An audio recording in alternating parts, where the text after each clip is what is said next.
Here. Hi, everyone. Okay, we are doing a working meeting kind of about a physics project, except this is really about metamathematics and the physicalization of metamathematics. So what we have been talking about is this idea of what is metamathematical space like. And kind of my current thinking about this is there is a metamathematical space contains, so I mean the analog, it's in our hypergraph that represents physical space. We have a bunch of atoms of space and we have a bunch of relations. So the concept would be that in mathematics, we have the same kind of thing. We have a the kind of the data structure of mathematics. So I mean, in a sense, the data structure of the state of mathematics would consist of sort of atoms of math, which are definitions, and then relations, which are math statements. And that's kind of the structure.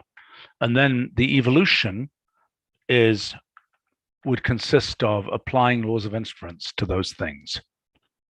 Does that make sense to people what the concept is here? Yes. So what I would really like to do is to actually see what some of that data structure looks like. Okay, so let me give a sense of what that might be like. So back when I was working on the Euclid, we got, where is it?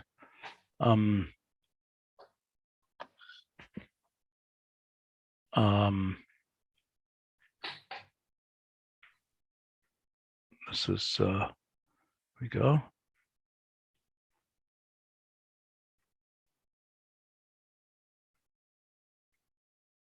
Okay, so what we had done was taking statements in Lean and Metamath and looking at, so these statements involve certain symbols. Those symbols are like the atoms of mathematics in this view. And this was saying that these are the application of the laws of inference by humans to derive certain things like the Pythagorean theorem. Is that right? Mm-hmm.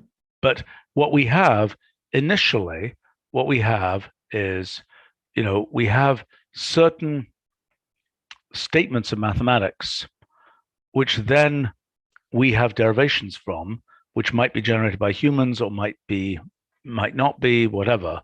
And then we have things like this overall flow of what's the dependence of what area of mathematics on what other area of mathematics, and so on.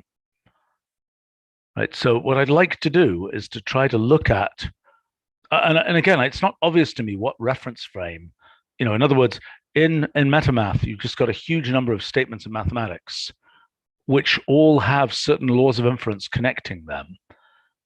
And I mean, I suppose what that's a bit like is saying, let's look in the evolution of one of our models of space-time, let's look at kind of all of the relations that exist at all times. So for example, if I were to say something like, here, let me just pull one up. Let's see. Let me pull something up here.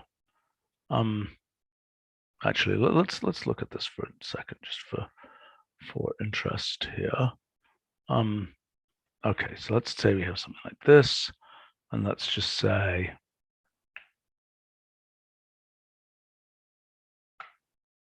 okay, so this is successive time steps in the evolution of this system. Now, what we would be saying for mathematics is, at a certain moment, we have transitively closed, in a sense. We've just got this whole collection of, I mean, here, for example, I would assume that what happens is these edges, these hyperedges, don't repeat, so to speak. In other words, I would think it would be the case if I were to simply say, catenate that thing, making sense. No, I don't think delete duplicates will do anything to this. Better not. It does. Why does it do that? Why? Do you understand the issue? The issue is icy. So this icy, this is a node that still exists at a subsequent time step. So with this foliation, that we could imagine a foliation in which we do not distinguish these time steps. Am I making sense? Mhm. So in mathematics, what we're about to be given by metamath, for example, is just the bucket of all possible hyperedges that were generated at any time. And there may be a foliation in which mathematics was explored in a certain order. Does that make sense? Mhm. Okay, let's dig in here. So we actually have, I want to actually import some of this data and actually look at it. So I don't know, how is the lean importing? Does anybody know what the, do I have to look at my material here? Should we can just run, I think, Nick's importer. Let's just try running a piece of that for a second here.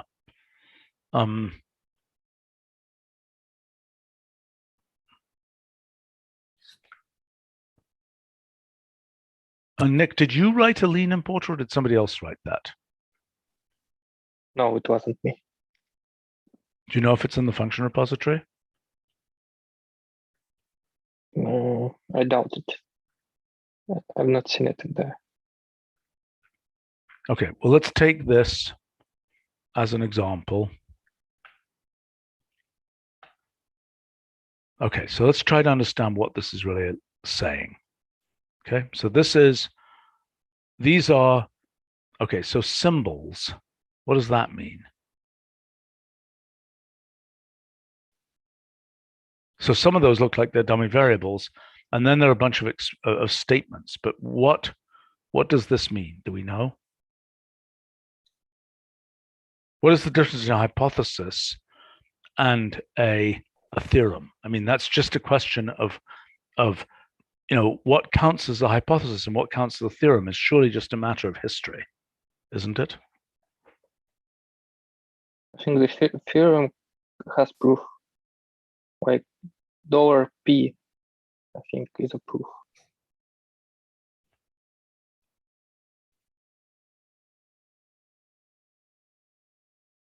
Okay, so you're saying this result here, right, is, I mean, the first element of the theorem here is the statement of the theorem, and then this thing here is the proof. Is that right?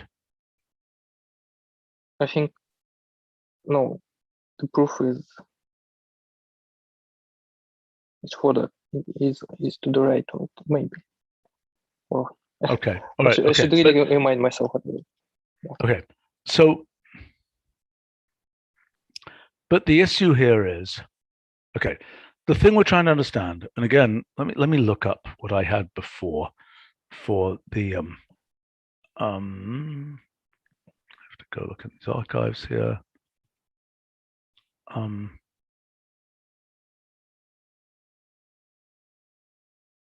Okay. So I have here a bunch of stuff. Huh. Why do I have as comparatively little in here as I do? So there I have lean.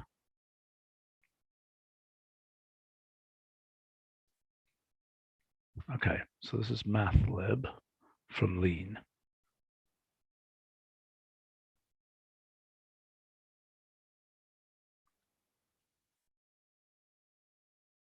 Okay. So this is a graph of this, but what we want, this is a proof graph of mathlib, right?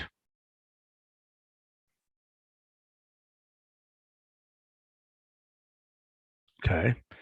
But now what we actually want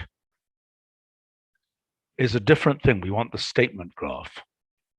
Am I making sense?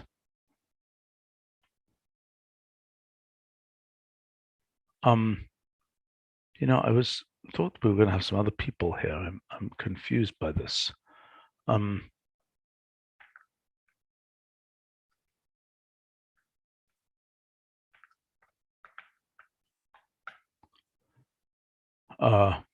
Okay.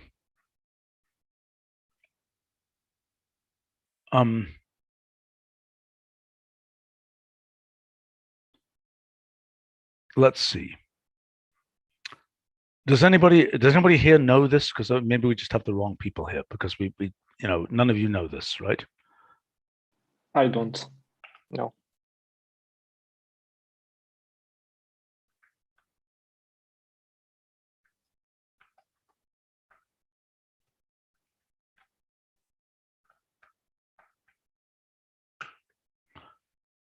Okay. Well, let's see. So let's look at the case. All right. Let's look.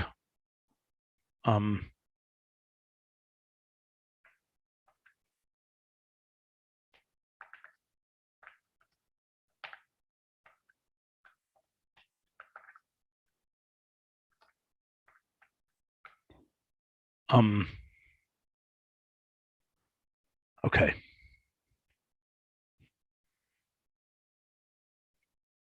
Well, where's a good example where we could start from, of something where we can. Do you understand my question? I mean, let's see. If we look at let's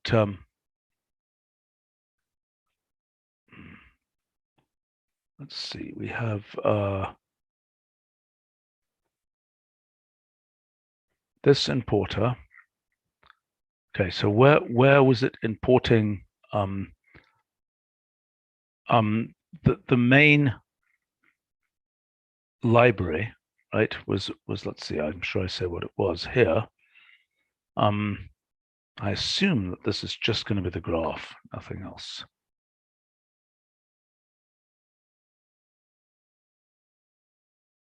Yeah, so those are the graphs for lean.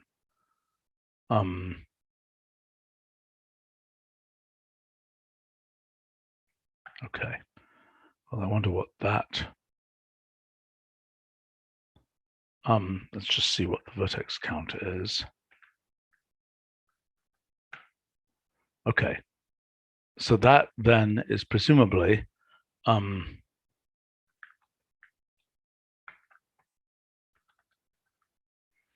wonder if we can easily find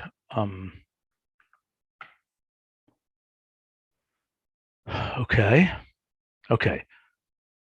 Now, I don't quite understand what these are. I wonder if these are names of hypotheses or whether they are definitions.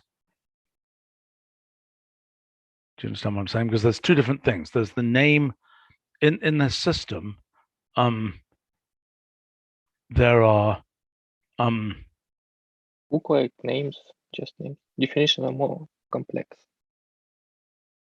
right. So these are names of theorems, right? Names, yeah. One of theorems or hypotheses or axioms or hypotheses or whatever, and two of concepts, basically. Right? Because now in principle, you know, what Hilbert might have said is number two is unnecessary. Right? But actually, number one is purely for human purposes, and number two is also unnecessary. So in a sense, what is mathematics in Hilbert's version? It is just a giant hypergraph of all these related definitions. Am I making sense? And we had drawn that previously for the successor relations, for example. Right? Remember that? Yeah. Those are also names of types. Okay, what is a type in this idea? Okay, what is the okay? Okay, what is a type in this view of mathematics in which you simply have you know, you have operations like plus, And do you get what I'm saying? Yeah. I don't understand the relationship between types and those kinds of things. I mean, I think we had looked at previously, let's see.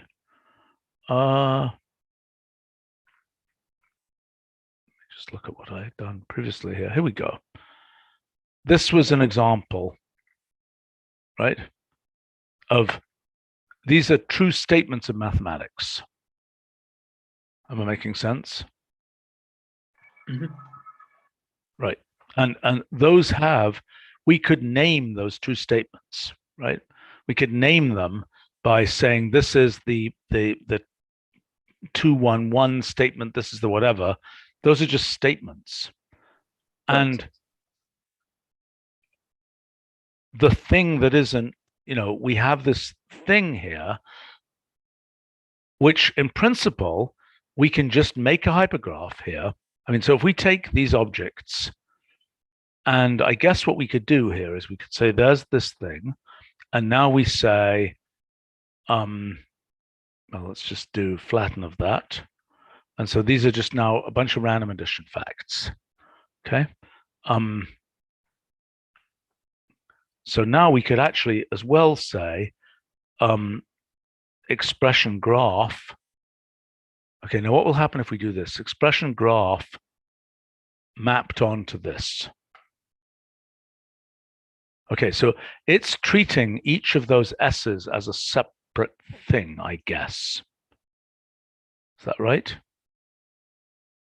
But a different view of this would be to deduplicate all these S's.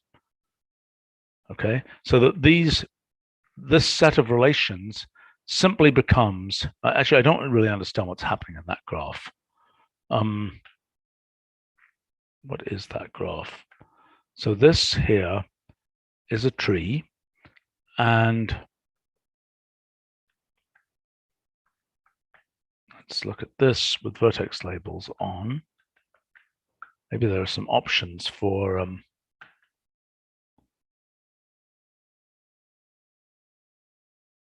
oh, that was silly of me.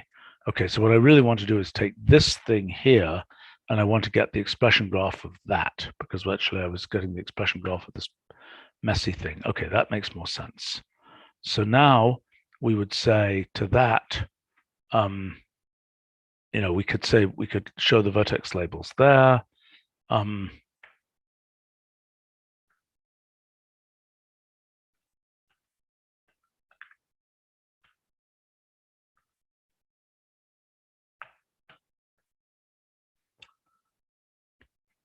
Okay. So I'm a little bit confused by this because these cannot be the actual names of those nodes, or they would deduplicate to be the same node. Do you see what I'm saying? Do you understand what I'm saying? Why would they be deduplicated? Because they're both nodes that say S. Their names are both S. So there's no way to have in a graph two nodes that have the exact same name. Right? I mean, if I say maybe it appends some index to them. Can you check? Well, I think it must do. Right. I mean, so if I take this thing here and I say vertex list of this, oh boy, Yeah. Those are just annotations. Mm-hmm. Okay. So one of the issues here is that in representing this mathematical expression, S of S of 0, yeah, we do need some more structure in order to just, the hypergraph is not enough, so to speak. It needs to know more of its structure. Am I making sense? Hyper edges are not enough to represent expressions. We would have to basically use Polish notation or something.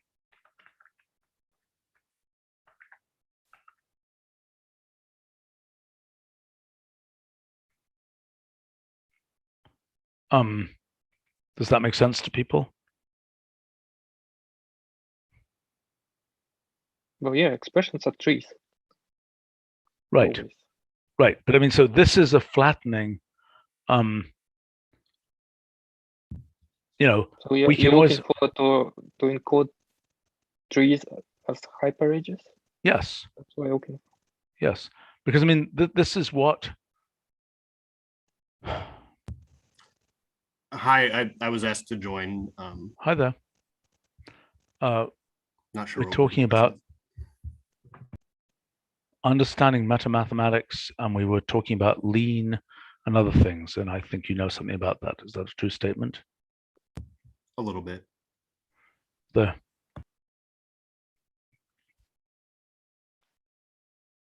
Okay. So the thing we're trying to understand, guys,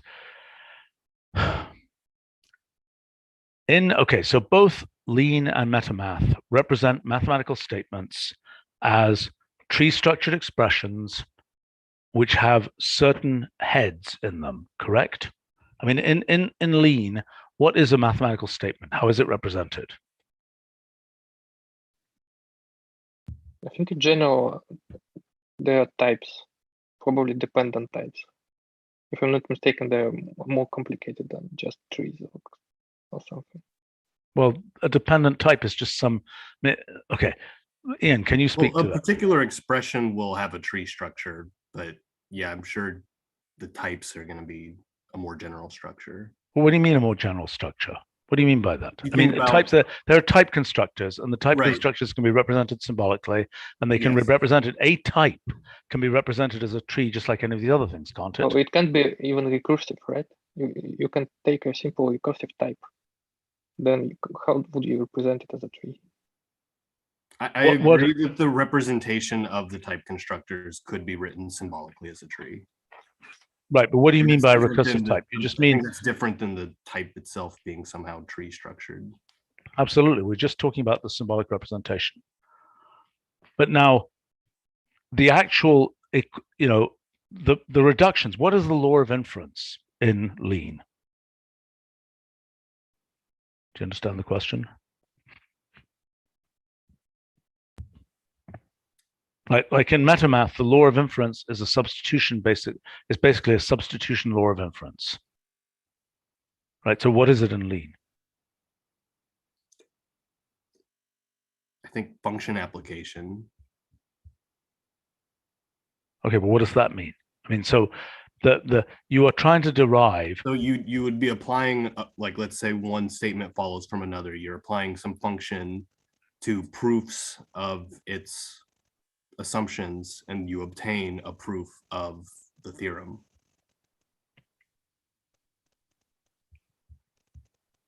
It's just function application, and then the correctness of that, I think, follows from the type system. I'm a little bit confused by that. I mean, so I'm confused. I mean, in the end, you are okay. So the meta logic, or whatever you might call it, is what we would now call a token event graph. You're basically, every is law of inference. Boy, in another world, that's letter of intent, LOI. Let's write out law of inference.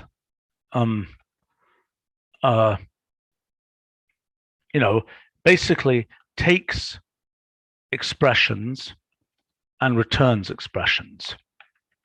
So, for example, modus ponens would take two expressions and return one expression. Is that correct? I think somebody here knows that. Could you speak up, please? Does nobody know that? I think modus ponens is like just a case of function application when you have you have a bunch of types, and you have also function types. And modus ponens is like if you have a function and its argument, you can apply function to it to get another expression of another type. Look, symbolically, the way we can think about it is we've got two statements, right? And those two statements, from those we can derive a third statement. I mean, that's what, if we look at it in a theorem. Well, no, it's from a proof. So if you have P and P implies Q, then what you're really saying is you have some object that's a proof of P, and you have a function that takes proofs of P and returns proofs of Q. And so the inference is if you were then to apply that function to the proof of P, then I mean that's just what the function does. That's its type. It will produce. Okay, but that's different from what you would do if you were doing a proof, as in a typical mathematical proof by hand. You would be saying, I've got P implies Q. Those are two statements that I have, right? And now from those, I can apply the modus ponens law of inference to get, to get Q, so to speak. Is that correct? Yeah, an expression of type Q. Well, look, this business about types, as I understand it, in the end, types are just a way of backing computation into mathematics. It doesn't seem like there's anything, maybe there is, but I don't see it, that there's anything really different between, a type and a symbolic expression. Is there? I mean, a type can be represented as a symbolic expression. What's the difference? It's like a pattern. Type is like more pattern, so you can match against a type. Similar as how you can match against an expression, whether it matches or not. If it matches, then it's kind of... Yes, but that's a way of backing it into mathematics, basically, because in mathematics, you think about things like, you've got the integers, and you say there is a collection of the integers, but for purposes of dealing with it symbolically, you just have this symbolic thing that represents the integers or an integer.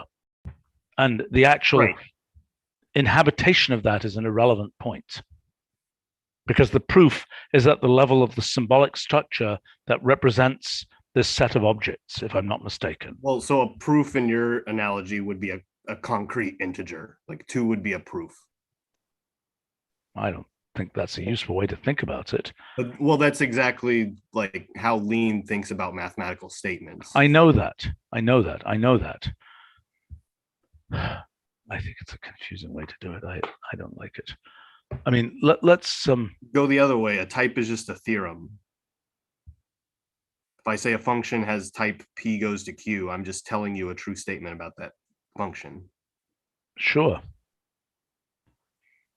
Okay. I mean, look, the fundamental issue here is, what is an appropriate minimal representation of mathematics? Because what we're trying to do is to zoom many layers up from that and ask, what is the aggregate continuum limit of that thing? Just like we could be absolutely obsessed with the details of whether we use this kind of van der Waals force for this molecule or whatever, and it just doesn't make any difference. But we need some underlying molecular dynamics for mathematics in order to actually be able to do experiments and build things, right? So I'm trying to understand what is a plausible and practical underlying kind of molecular dynamics for mathematics. Am I making sense? So I'm trying to understand. The problem of mathematics is the participation of an intelligent an intelligent player, and in molecular dynamics there is no intelligent player. So I think that if this is relevant for mathematics, it should be modeled using the law that a positive feedback loop self-reinforce and negative feedback loop. That's a completely different level of discussion, right? This is not I mean, the picture that at least I have of what's going on is, there is some set of underlying, so the problem is that mathematics is between molecular dynamics and economy. Well, look,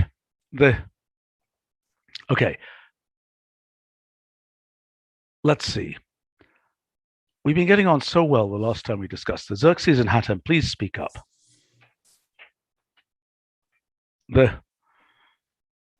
Okay.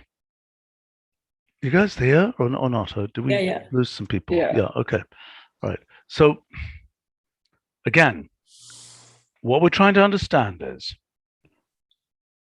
the basic picture is this, that at a low level, there is some representation of statements in mathematics.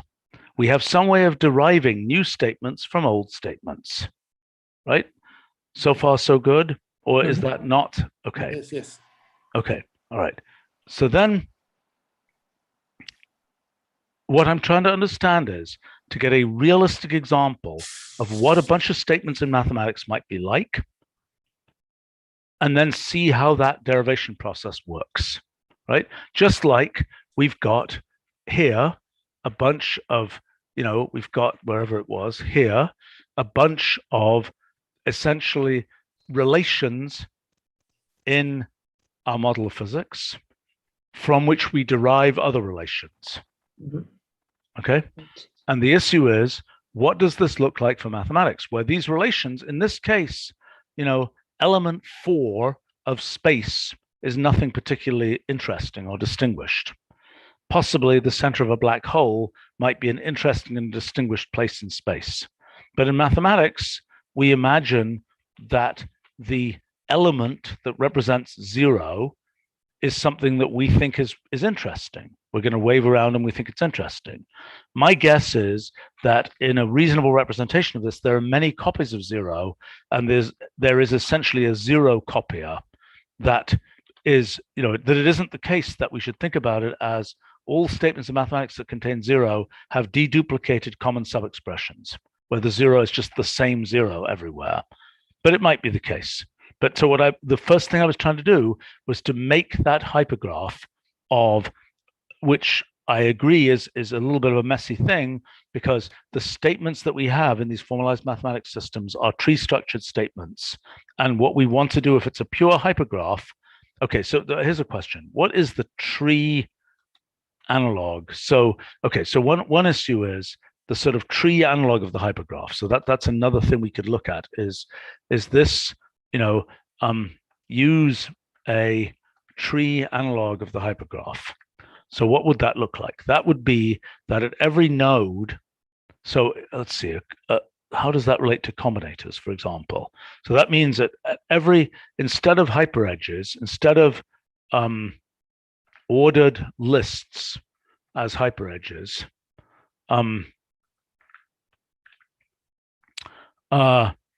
we use trees as hyperedges. But in set theory, every set is a tree, essentially.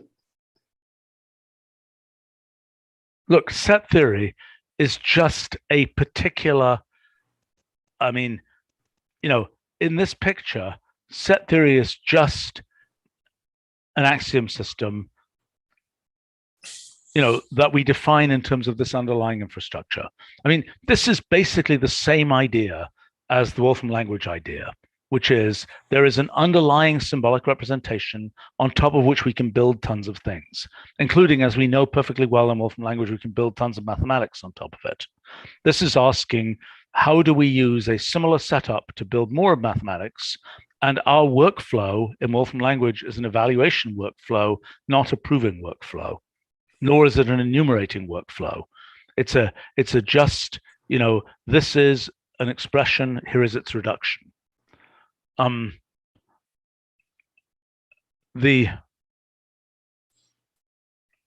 think well,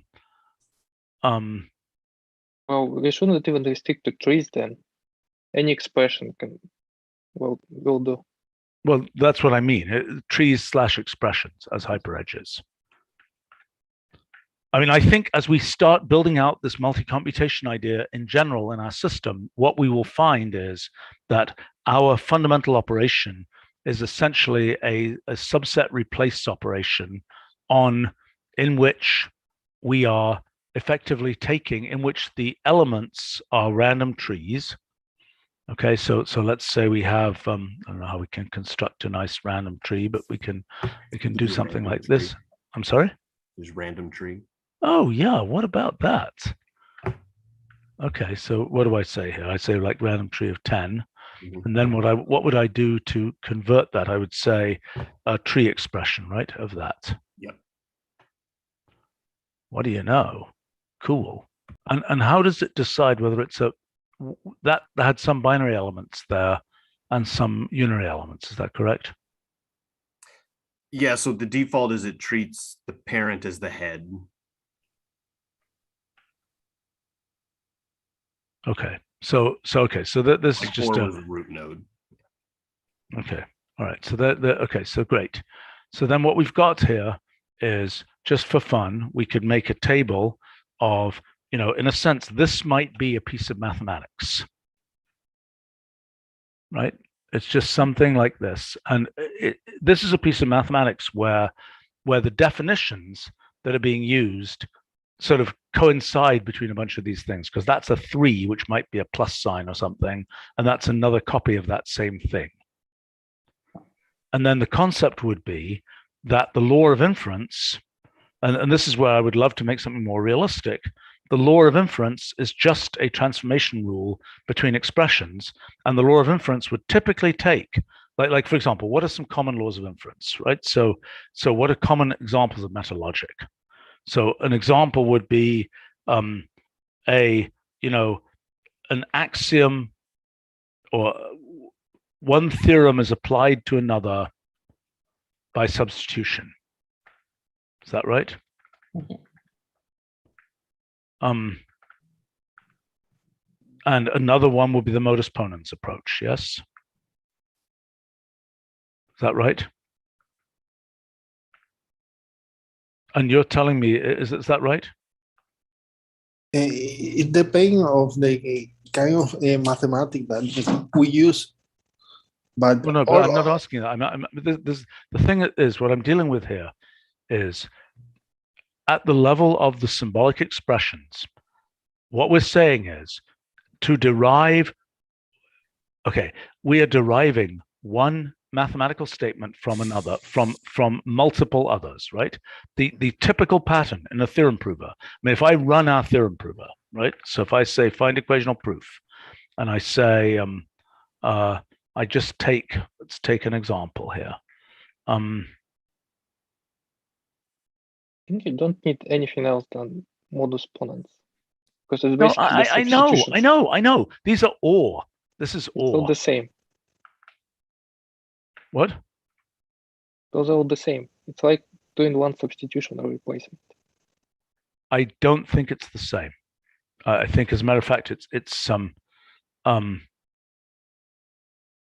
Okay, so we could also treat axioms as same as the rules of inference, right? Because axioms are, in a sense, multi-way rules. Well, axioms. Okay, look. That's another interesting thing, is what the relationship of the laws of inference to, because in our usual theory of physics, we have two things going on. We have the data structure of the universe, and we have the rules of the universe, and they're different, right? It's not self-evidently correct. In other words, when we write down, okay, the difference between math and these other things is that in math, equals, which is sometimes viewed as being sort of a magic token, can also be viewed as just a symbolic object. Am I making sense? Mm-hmm. And that is the difference between, as I understand it, what Peano arithmetic can in principle do. In other words, Peano arithmetic is quotes universal, but in order to represent set theory in Peano arithmetic, we have to say that equals is not magic. We have to say that it's just a symbolic thing. Is that a fair statement? yes. And so if we look, for example, here at find equational proof, what we will see is that this thing is full of, well, this is a big one, but it's full of places where two things come in, one thing comes out, right? Those are critical pair lemmas, those are substitution lemma, so what's happening is you've got an expression and you are applying something and then, combining it using a law of inference, which is substitution. Mm-hmm. Right. Okay. So now what what Hatem is saying is, what is the relationship between a law of inference and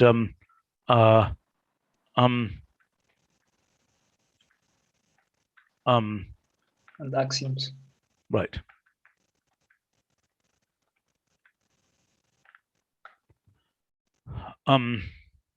This is something.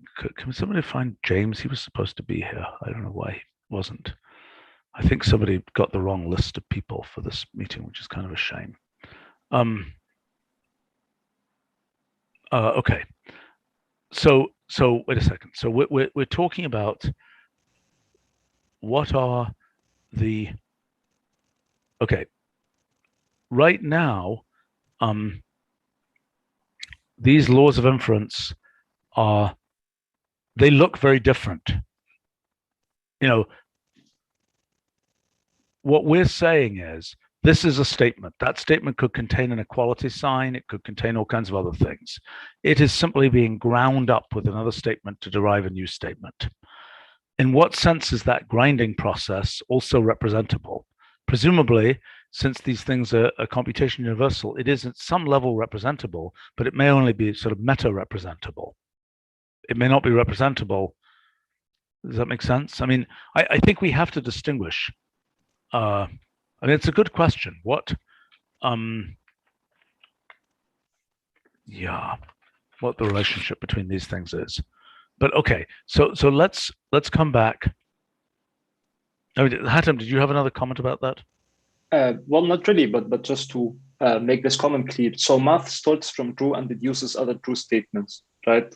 And that way, if we treat axioms as multi-way rules, as string substitution rules, this could also be done in the same way.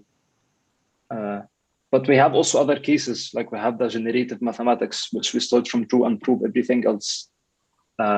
And the other case, we start from a proposition, reduce it to true. But this could also go both ways around. Right. I mean, look, this is an example for Boolean algebra where I was just generating true statements of Boolean algebra somewhere here. What is this doing? I'm not sure traditionally rules of inference are separate from the axioms.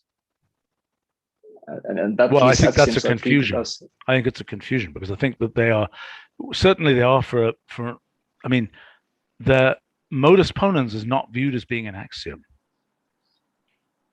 nor is substitution. Substitution isn't. I think in these formal, you know, I don't know, somebody can tell me. I mean, I think, for example, I noticed that I mentioned here that in metamath that the most common theorem that's being used is for lean. Okay, conger arg is the congruency statement. If A equals B, then f of A equals f of B.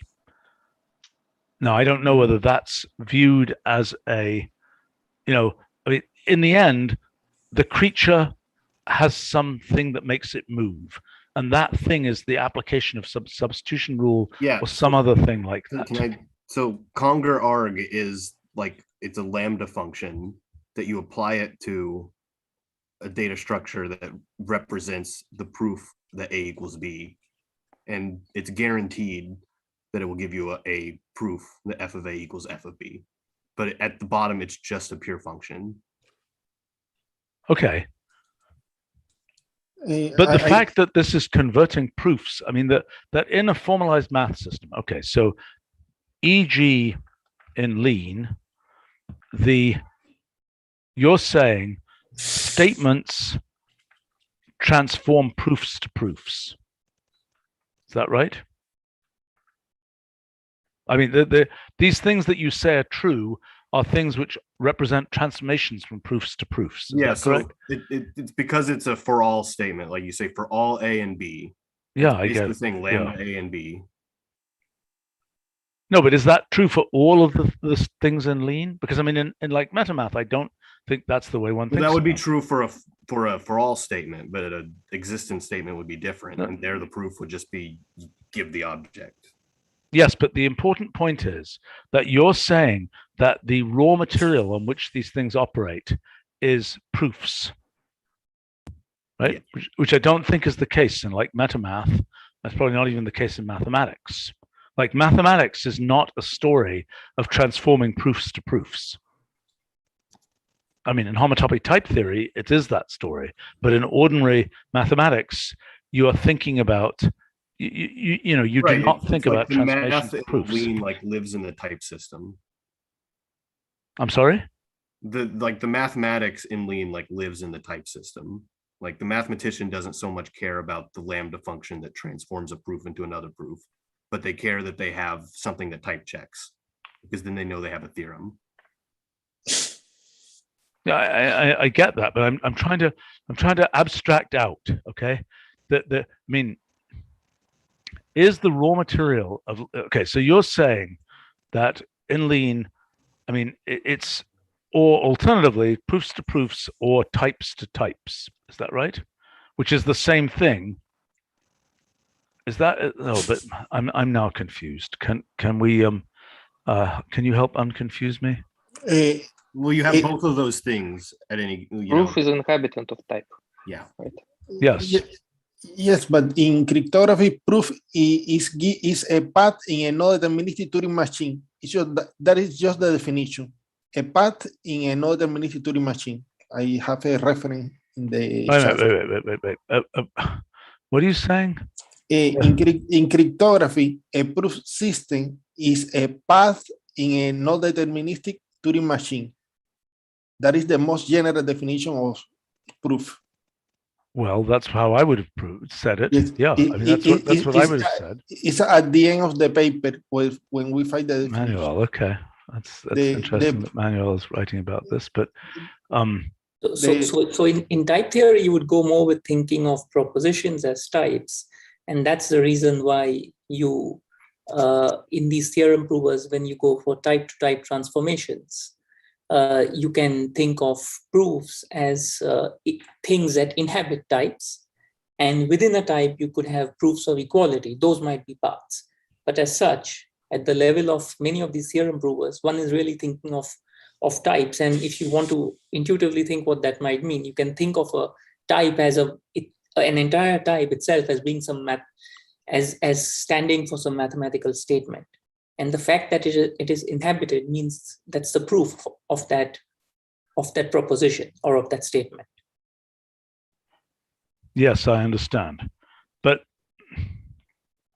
what's the most trivial? I mean, like for basic arithmetic, is there an easy way to understand how do we prove 2 + 2 = 4 using types?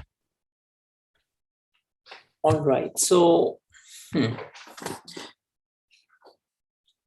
You have a definition of natural numbers first. yeah, so the natural numbers are one type. The addition is one type, and then you would use some kind addition of, isn't a type. Addition is an operation. no, You're saying the result of a function type. you build it as a constructor. Basically a function type. Okay. Yeah, you build it as a function type, right? Yeah. Okay. So, So the addition, you build a function type, so you build a plus natural number type, and then to you some- apply that. Yeah. right, which is maps integer, comma integer Yeah. goes to integer, basically. Mhm. Okay, so it has a function type. Yes. And then when you kind of run that, not run, but instantiate that type as some kind of statements or proofs, etc., then you'll get the result that one is looking for. So in that sense, doing mathematics is literally like running the evolution of that entire bunch of type constructors. Walk me through this again. Hold on. So we have Go. multiple proofs of the same type. So plus is just one inhabitant of this particular type from pair of integers into one integer. Sure. So it depends on your definition. So as soon as you define how plus works, you created an inhabitant of that type and you proved it. Then you can use this proof in your other proofs. So just by applying plus to other integers and so on. Okay. How do we get the mathematical content of, let's say, the associativity of plus? You have Well, to then have what an you equality need to- type. Go on. You have to have an equality type. Then associativity is just another type that says that like A plus B plus C equals that way. I understand, but how do you say that? Well, you build these two function types. One corresponds to the left-hand side, one to the right-hand side. So you're building two different function types. You're building an equality type. And then this entire, this new type, which is a kind of composition of this, you're showing that it has some habitat. I understand, but I don't understand why this is any different. You're using types to represent. You're using types as a symbolic way to represent kind of. I mean, it's always struck me that this is kind of a crazy way that mathematicians are so afraid of thinking about things symbolically. So let's just clarify the word symbolic. What type theory, okay, at least in the way they express it, it's a purely syntactic procedure. By symbolic, if you mean syntactic, then it's the same thing. But by symbolic, if you mean something else, by something else could be that if you even want to interpret that syntax within some space, then that will go into the semantic side. And then you're using semantics. That's a different story. I agree. Type theory is the syntactic side. You could add more information. You could add more detail to that syntactic language by interpreting it in one. Yeah, I know, in some crazy way that involves, So it depends what you mean by a symbol. Okay, so what I mean is that in what we do in Wolfram language, for example, with expressions, f, x, whatever, they mean nothing. You can't say f is a member of some function space of this blah blah blah blah blah. Yeah. It's just f. Right. And we have certain relations about f that are defined by our transformation rules. Yes. I believe that's exactly what you do in type theory. I know. But what I'm saying is that how mathematics got to that is because mathematics was thinking about function spaces. And, like, for example, if I write, f, let's say f of x, right? And you say to in traditional math, you say, what is that? And somebody says, oh, f is a mapping from this space to that space. Really, what on earth is f of f? We have no idea. It's a bizarre object, right? And that bizarre object is, I think, what type theory, this is an elementary issue if you just think about things purely symbolically. But type theory is a way of letting people who think in terms of mathematics and mappings of spaces and things think about these kinds of constructs, which I think are completely straightforward from a purely symbolic point of view. Am I wrong here? It seems equivalent. You're making it sound as if the symbolic point of view is adding some extra common sense, but that's just an interpretation issue, right? I'm sorry, is that saying that which is adding more common sense? What? You seem to be describing it in a way as if looking at it symbolically in the way you described it seems to be adding some more. No, I think it's rather more elementary. It doesn't involve the idea in type theory. The idea is there's something else underneath. There's some semantics underneath. In the case of our symbolic language, you don't have to say that.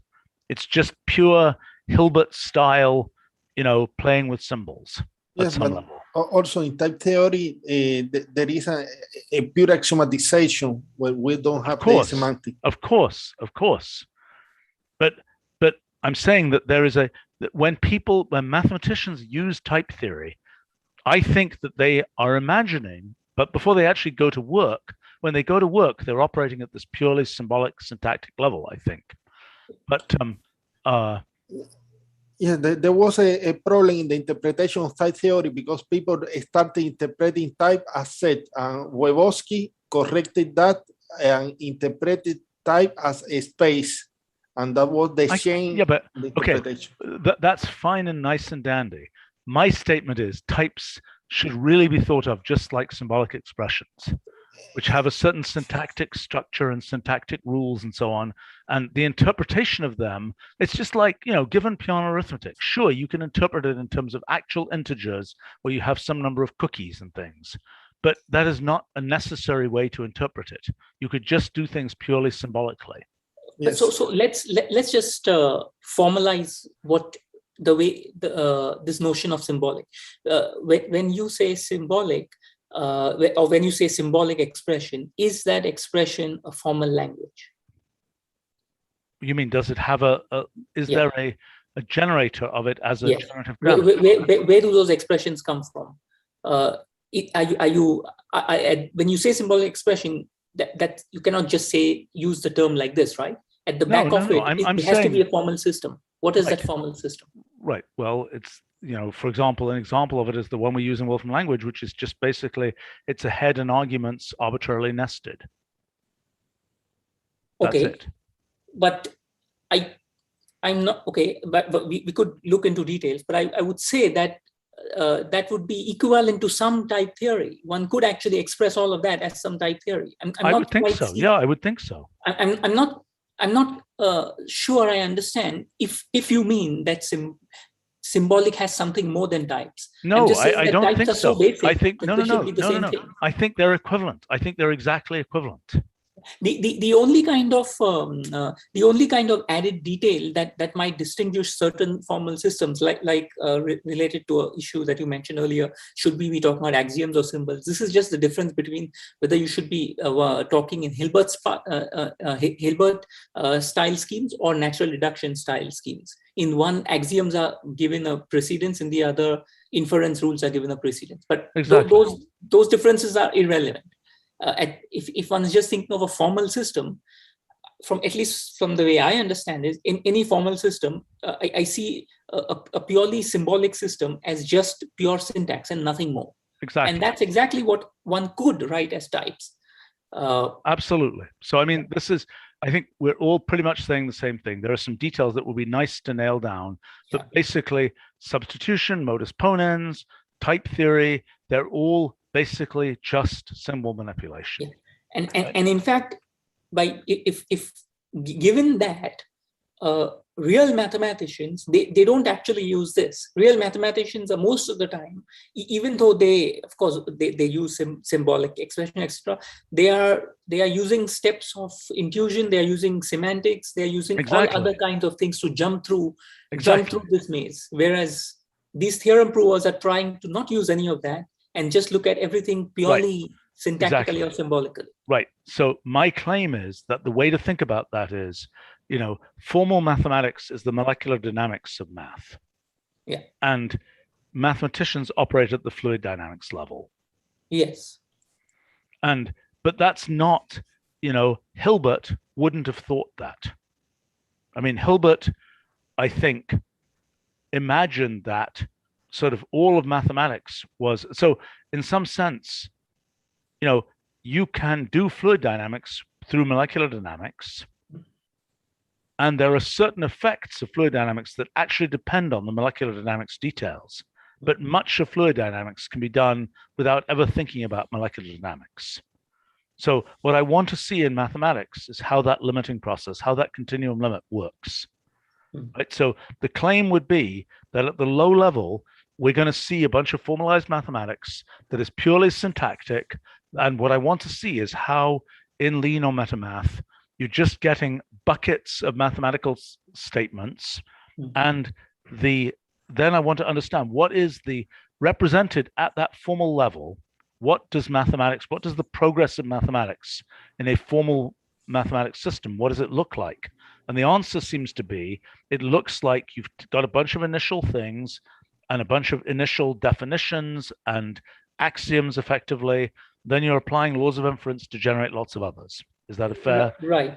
But okay, one could go two routes, right? One is just try to really go down at this molecular level and explore some of its properties or understand what this molecular level, what's the metaspace of these molecular level processes. That's one way to ask, to look at it. However, a priori, I am not sure if by just looking at the molecular level and starting from some initial statement and coming to the final would be, even though we agree that what the mathematician is doing is a different thing in which he or he is jumping this these scales and looking everything at continuum level.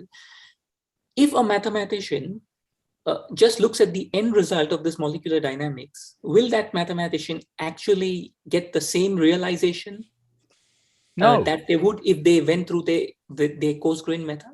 No, I would say no, right? No, the answer Because is no. It's the same thing like saying that, well, when I look at a gas, I see its continuum. But if via some machine, some black box machine was to show me its molecular processes and show me the end result, from that I'm not going to, in using my senses, I'm not, as the observer, I'm not going to be able to actually get any notion of what the continuum of that is. Yeah, that's correct. So right? an interesting question for math is. Okay, I just to finish, the reason I'm making this point is because you asked earlier. Hilbert thought that just by looking at the axioms, you would get everything. So my statement here is that the fact that as an observer, the continuum that I see could never be kind of generated by purely looking at the molecule. Even if a kind of super machine had generated all the molecular processes coming to the same end result, from that, my senses wouldn't pick up the continuum that I'm understanding. So in that same sense, what Hilbert thought, there's a problem in that, because even if there was, during Hilbert's time, a machine that actually ran all these molecular processes of mathematics, the understanding that one would get by seeing that end result wouldn't be the same as the understanding that a mathematician who uses all higher level intuition and semantics would gain by making those jumps. I agree. I think the question, though, that you are implicitly getting into there is the question of what is a mathematical observer like? Yeah. So in other words, for a physical observer of a gas, we pretty much know you're just averaging in space, right? Mm-hmm. Yeah. So I mean, this is a key question. What is a mathematical observer like? In my model, a mathematical observer is someone who tries to reproduce a previous structure and to try to make some little contributions. For example, in very different versions of mathematics, we have the Pythagorean theorem, because the Pythagorean theorem was historically the first one of the first theorem to be discovered, and all mathematicians tried first to find what was already found, and then continue. Yeah, but look, the issue is, okay, for a physical observers, we know are extended in space and extended in branchial space. Well, I mean, let's if you want to ask this question, it's okay to assume first that a mathematical observer is also a physical observer, which means that's just a simplification, kind of simple assumption to kind of restrict the mathematical observer to be one that is sitting in some, let's say, finite collection of branches in the multiway. Now, what is the role of this mathematical observer? The role of this mathematical observer is that each of these parallel running branches of the mathematical multiway are giving statements that by themselves are not consistent. And given that the mathematical observer is sitting in some finite collection, the role of the mathematical observer is that within those finite collection of branches that this observer is spread out, there they try to find consistency. And this process of finding consistency, you can call it averaging, you can call it coarse graining, but that's basically like doing completions by adding critical pair lemmas, by adding intuition, by adding semantics, whatever. So that's what the mathematical observer is. Okay, so this is a claim. This is a very interesting claim that the mathematical observer is bringing consistency to different proof chains effectively. Yeah. Yes, but the problem with the this comparison between mathematical and physical is that the physical observer cannot decide the results of a quantum measurement, but the mathematical observer can decide in an undecidable situation with path to go. Well, I think actually they're really directly analogous. I mean, I think that what Xerxes is saying is, let's walk through what you're saying here. You're saying in this multi-way graph, there are multiple. You're saying you apply the laws of inference. You start with a mathematical Big Bang. You've got a collection of initial axioms. Then you start applying laws of inference. How do you end up getting something inconsistent with that? Okay, so all right. If you're really wanting to start with a mathematical Big Bang, which is already even more abstract, then in your mathematical Big Bang, let's just for the sake of simplifying the discussion, let's think about it this way. Your mathematical Big Bang will generate several axiom schemas. Let's call each axiom schema a multi-way system. A different axiom schema would be a different multi-way system. So let's say that there is, of course, this issue of which multi-way system the observer might be spread. But let's make it even more simple, the argument. Let's just say that the observer is sitting in one multi-way system, which is one axiom schema. And now within this axiom schema, there might be different ways of applying these restricted set of axioms. And I would say the mathematical observer is just trying to find consistency within that. Wait a second, let's walk through this again. So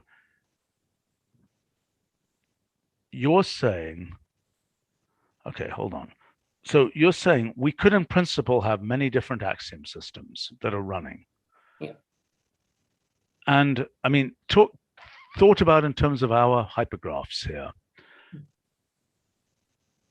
This is some kind of rule version of this. Well, no. Wait a minute. Do we have many laws of inference or just many? Okay, the axioms are still just expressions like this. They are ground up with other expressions through laws of inference. You're saying in the abstract, we don't know, at the mathematical Big Bang, we've just got a collection of perhaps even all possible expressions. Yeah, all possible. In fact, it has to be all possible if it's really a mathematical Big Bang. Right, okay, fine. So it's all possible expressions. Then what you're saying is the mathematical observer finds a reference frame in which, okay, so your basic claim is the mathematical observer finds a reference frame in which the things they see can be considered consistent. Mm-hmm. Okay. What does it mean?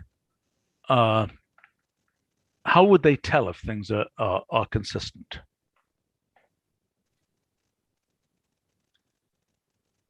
So don't you have to have a logic first in order to describe consistency?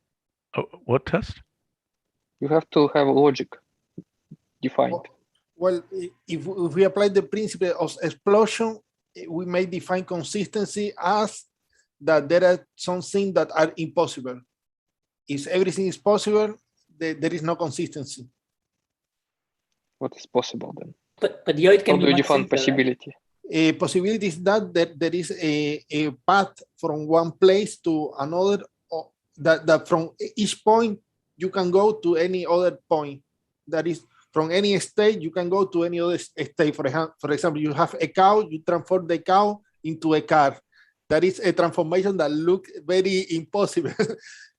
But Okay, in an inconsistent system, it's possible. When I was trying to understand this in NKS, what I thought was that the sort of raw deduction, the raw, sort of derivation of mathematics by applying axioms, applying laws of inference, is just a multi-way system.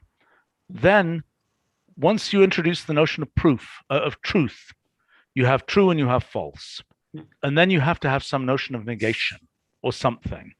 And you have to be able to say things like, given a particular, so I mean, at least in the way that I was thinking about it, and the way that I was sort of translating, Tarski's efforts to formalize truth and so on, was that you had these ways of deriving statements from other statements, and there were those statements which you could eventually derive true from, or which you could derive from true, and there were those statements that ultimately would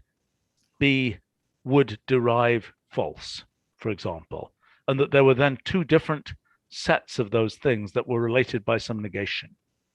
That was what seemed to be necessary to have that additional structure. I mean, there's an additional question, which is, if you have a multi-way graph or something, and you have strings in it, there will be some things that you just can't generate in that graph. I mean, in a different setup where you have one of these rulal things, where you have all possible rules, you'll be able to generate everything. But the difference is, okay, so in one case, there are things you can't generate. In the other case, you can generate everything, but you generate it in a certain pattern of entanglement, so to speak. You can't generate everything everywhere. Am I making sense? Right. But your consistency should mean something simple, right? In the sense that mathematical consistency is more or less about two things. One is that that different ways there might be different paths of coming to the truth of some theorem, and that the negation of that is necessarily false or something like that, or not decidable. So that's what mathematical consistency means. I know, but the fact is that as soon as the notion of truth is not a structural notion. That is correct. And there is a different kind of concept, which is right. But if you want to make it simpler by not necessarily using truth itself, all you can say is that let's think of a theorem as a left-hand side and a right-hand side, okay? And if you say that the starting point is some initial term and the end term is the right-hand side, which is to say that the first thing, the starting node is equal to the end node, the final node, then you say that, well, there are multiple ways of rewriting this initial thing, and there might be 10 different ways, but all of them converge to the same point. So within that system, this theorem is consistent. As opposed to, they go to different things. The initial term goes to different endpoints, and those endpoints themselves, there is no way to connect them. So there is no equality between them. That would clearly be inconsistent. Yeah, right. So to be conscious, go ahead. I mean, that's what this picture basically is of. This picture is of, there are systems that are complete, there are consistent systems that are consistent, and there are ones that are complete and consistent. And it's simply a question of how many nodes can you get to. In other words, if you're incomplete, it means that there are nodes that are there that you cannot reach. Right. Yeah, that's unreachable. That's correct. Right. And the second thing was, in my setup here, I have the notion of negation. And so inconsistency is you can reach both a node and its negation. That was my definition of inconsistency here. Yes, but we can define inconsistency without defining negation. We can just say that something is inconsistent if the system generates something that we don't like. For example, the empty type or a Boltzmann brain. Oh, fine. I mean, fine. I mean, that's just saying. Okay, so you're saying one model of inconsistency. Okay, inconsistency. What is it? Could be, it could be can't generate both generates both a statement and its negation. But for that, we need the negation. I understand that. Or it gives a thing we don't like. You're claiming. Is it the question about comparing two observers? Like, two observers can be inconsistent with each other because they operate on different rules of inference, for example. Because one particular rules or set of axiom schemes, whatever, they don't care about consistency. They just act on, like, from their own will whatsoever. But you can't compare two observers. Okay, They so can be inconsistent because, for example, you can't reach some statement Yeah, but that you nothing can stops reach in another. nothing stops two observers from being inconsistent. It is the issue is that a single observer, the mathematician as the observer, they try to be consistent in For what they are themselves. observing. for themselves, and Yeah, for themselves, exactly, for right. themselves. So certain amount of consistency you're saying is by fiat. They just Yeah. decide they're consistent. But the question is there something that in their face says you got it wrong? So I'm saying, in other words, is there, okay, what is the analog of the mathematical observer just, makes a reference frame that for which they can validly claim that it is consistent? What's the analog of that in physics? The analog of that process, which actual mathematicians in fact do, they try to define a formal system within which they can prove a statement. And then there will have to be another mathematician that says him that he's wrong. Well, yeah, because there are different reference frames. It's like a exactly. continuum hypothesis. Somebody is in a reference frame where it's true, somebody's in a reference frame where it's false. Yeah. Okay, so in this point of view, you're saying, okay, so what's an example of something a mathematician can't do in their reference frame? What's an invalid reference frame? Like, for example, in physics, something that is not, a space-like hypersurface that isn't space-like isn't a valid space-like hypersurface.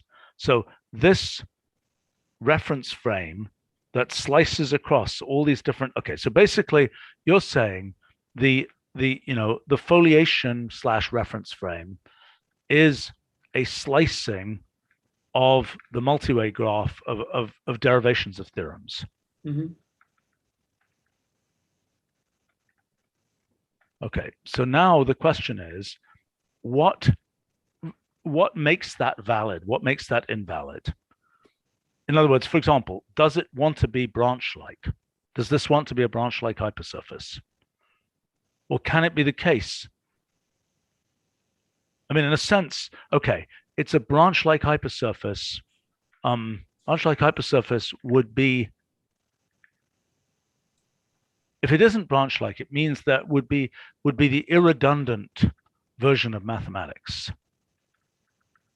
right? Because if it's not branch-like, it means there is a thing that can be proved from the thing you already have. Now the question is, what hypersurface is an invalid, what makes this an invalid kind of thing? What mathematics couldn't somebody imagine? What would make no sense?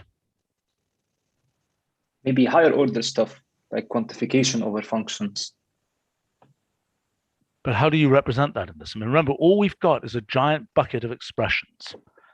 And what we're saying is the mathematician has chosen okay, first of all, what we have in our usual models is a time-dependent object, right? So what we're saying is the mathematician is observing or is pursuing kind of the development of mathematics as a series of essentially branch-like hypersurfaces, which are the instantaneous statements the mathematician believes.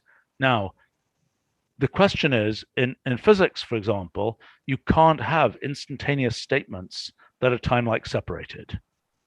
So the question is, in mathematics, what's the analogous result? I was trying to see if there's something along the lines of what the mathematician can't do is something like what the physical observer can't do, go faster than light, or go in some closed time-like curves, etc. But I'm wondering what the analog of that would be with respect to axiom systems. Well, the mathematician has not infinite computational powers. So even if the mathematician is writing all the time, it should stop at some place, and that is like the cosmic horizon.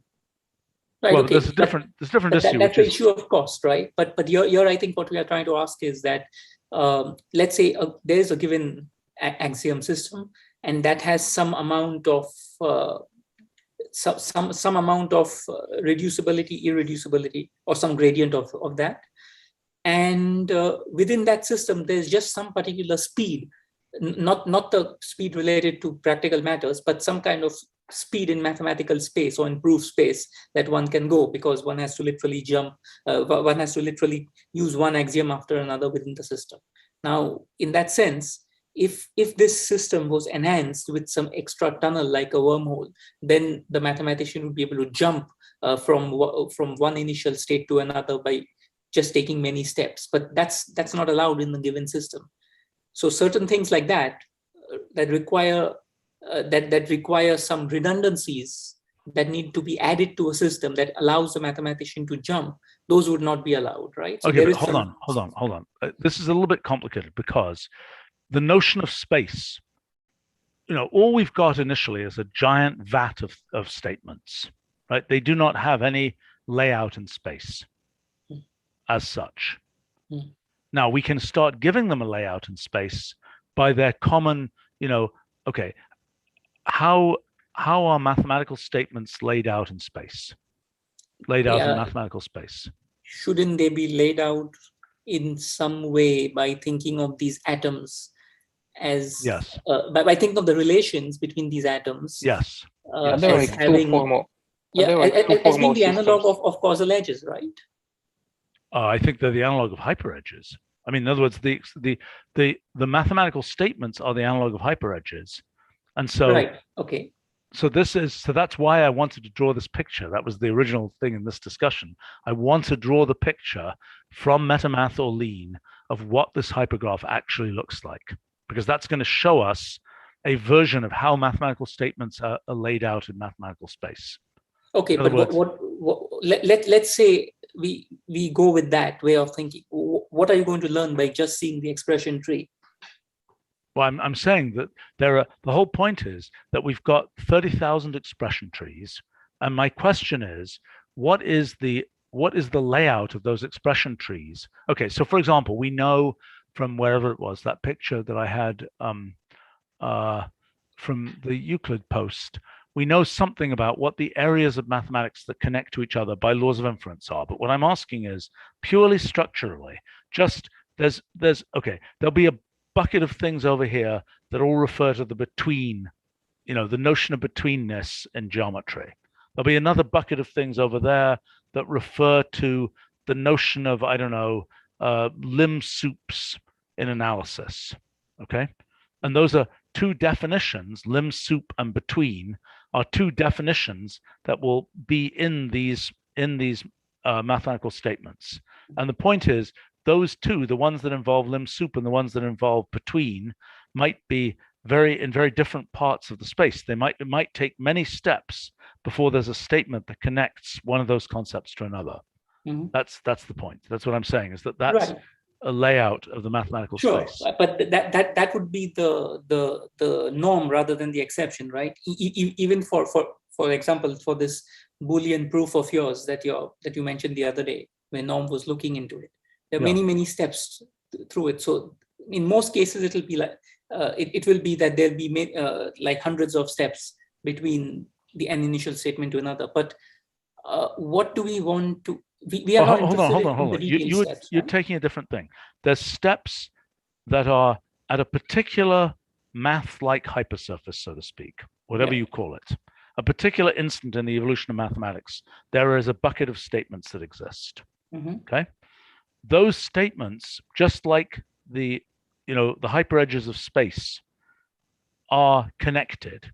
Mm-hmm. Just because they're atoms, they have common atoms in them. Mm-hmm. Okay, there's a separate question of, if you want by transformation rules to get from one place in that laid out space to another place, if you're at atom number 300 and you want to reach atom number 10 to the 25, what do you have to go through to get there? Okay. Right. And that's the analogous thing here, is what do you have to go through to get from between to limb soup? And in order to you have to apply laws of inference, basically, to get from one thing to the other, I think. And one thing that's a little confusing is that, here's a confusing thing, which probably will actually end up not being confusing in the end. Okay, in the case of space, our hypergraph rewrite rules are local. What do we mean by that? What we mean is they match up atoms of space in two different hyperedges to say, let's say 2 or however many hyperedges. You say when we have a transformation rule that is like this transformation rule here, what that's saying is I'm going to look for places. I'm going to that rule is local in the sense that those x's have to be the same. Am I making sense? So similarly in math, I would assume that our laws of inference won't be laws of inference that would work on x, y, z, w, where those are all potentially distinct. The laws of inference will get their traction by some commonality between the elements that they're acting on. Am I making sense? So in math, I just want to make sure I understand the concept. Aren't theorems like the transformation rules themselves, and the activity of math is like you are adding additional transformation rules this is the confusing thing. Equivalent to paths. Okay, this is a confusing thing. One view of math is that the axioms or the theorems are the edges of the graph. Okay, that's one view of math, and that what's happening at but I think a better view of math, which is what a theorem prover uses, is to say that the statements of mathematics, including the axioms and so on, are essentially nodes, and the edges are what's happening is the edges are merely bookkeeping, and what's happening is that there is ultimately a I think I had a picture even, which I had it up at the where was it? There we go. So this is an example. So what's happening is these are two statements in math. It could be a theorem, that's an axiom. Okay. This here is an event. That event is the application of laws of inference to those mathematical statements to produce another mathematical statement. Okay, so the operation, I'm saying that the best model, I think, the most general model of mathematics is at every moment, you're taking this whole vat of mathematical statements and you're applying laws of inference which deduce other mathematical statements. That makes sense? Wouldn't there be like two sets of like formal systems? That one is like for forming basically the statements themselves, like well-formed equations, right? Well-formed formulas. And another formal system for proving. They're kind of independent of each other. One doesn't care about consistency. You can just, you have just a way of defining what formula is well-defined. And then another formal system can say you which one of those you can reach and which are valid, basically, you can prove. Wait a minute. So, okay. What we're saying is there are laws of inference which go from statements to other statements. It can do that, whatever statements you feed in. You could feed in all kinds of garbage. Okay, what Xerxes is saying is the mathematician says, oh, there's all this garbage happening in this kind of limiting Roolead type thing that's the limiting Roolean multiway graph. There's infinite amounts of garbage that come from well, in that case, we're even generalizing the laws of inference. Let's ignore that. But we're just saying we feed in all these things, which are our initial statements or propositions or whatever else, and they're full of garbage. The mathematician is picking some collection of what the mathematician views as being their collection of valid statements, which they're going to sense those statements and ignore the others. That's Xerxes' how is he claim. picking? So how is he picking? That's what the observer does. That is a purely creative act. That the observer is like a photographer choosing which rocks to photograph, so to speak. So similarly here, there's this vat of mathematical statements, many of which are considered garbage, but the observer picks just those ones that are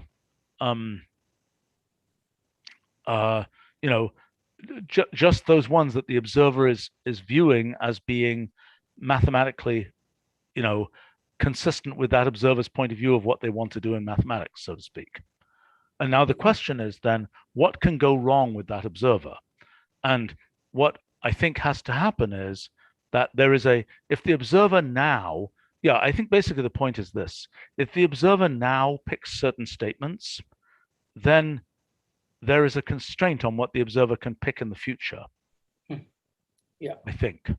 Yeah, in fact, like your like the analogy you gave with the photographer, the observer is literally tuning the aperture, because the world outside is not a consistent picture. It's all kinds of things which might or might not be consistent, and the observer is literally choosing the aperture, the extent of the aperture, and that's the picture. And there's no guarantee that two observers will be able to translate or transpose from one picture to another. Right, but then what you're saying is, for a given observer, the main issue is consistency through time. Yeah. I mean, exactly. The time with respect to this observer. Right. Also, the observer will try to reproduce what the observer already did. It's something self-similar, because the observer has created a skill to do something, and the future will be conditioned by the skill that developed it. And there will be a self-reinforced loop. Well, to go that's to not a obviously direction. True. I mean, a mathematician might say, I used to believe this and now I don't. But I agree that mathematicians don't like to say that. Yes. They prove the Pythagorean theorem in many different versions because they already have the skill to prove the Pythagorean theorem. That is the difference from molecular dynamics, that the mathematician has a neural network, and the molecular dynamic, there is not neural network, there is no memory in molecular dynamics.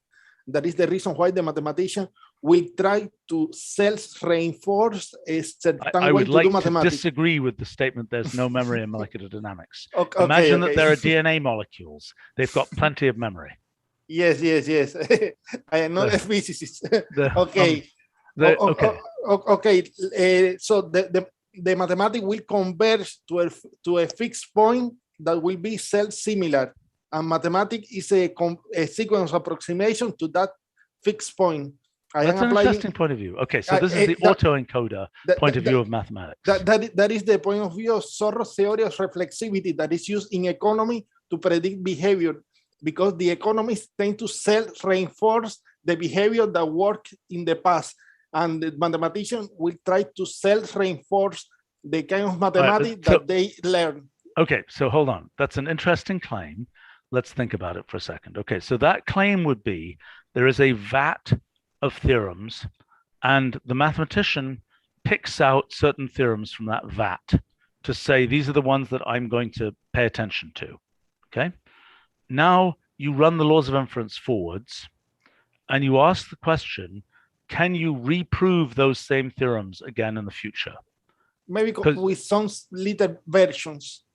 Well, it doesn't matter, but I mean, it could be the case that those theorems are not reprovable in the future. For example, if there was essentially a black hole, you might not be able to reprove those theorems. You might never be able to reconstruct those theorems again.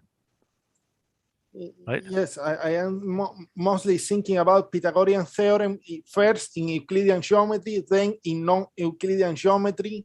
Okay, that's a different issue. That's a different issue. That's the issue of homogeneity in mathematical space. That's a different issue. Yes. I mean, but the motivation to prove the Pythagorean theorem in non-Euclidean geometry is because it was obtained before in Euclidean geometry. I know, but what we're trying to understand is what characteristics does a mathematician reference frame have to be a valid reference frame? Okay, what is the? I mean, so one possibility is that one of the characteristics of that reference frame should be that the set of theorems picked out in that frame would be such that it can reprove the same results, that in a sense the same things are still true, as opposed to something where the things that were true everything collects down to essentially a singularity, and it is not the case that you can anymore prove the things that you thought were true before. And I think that's an interesting criterion, which is, that is not analogous to something that we have. So here's the confusing thing, and this relates to deduplication and closed time-like curves. The question is, right, this is very confusing, because let's say we have a zero, the number 0, and we have it at one time step, and we have that same number 0 generated at a later step. That will produce, we have the possibility of having a closed time-like curve then. Mm-hmm. And that's a little bit odd. And it suggests the idea, that in fact, this isn't right, that you don't reprove the same theorem. Maybe you don't reprove the same theorem with the same atoms, because but they somehow are an the same equivalent atom, theorem. right? What's that? There is no guarantee or assurance that you'll ever have the same atoms again. Right, but No. somehow an equivalent theorem. So what does it mean to have an equivalent theorem?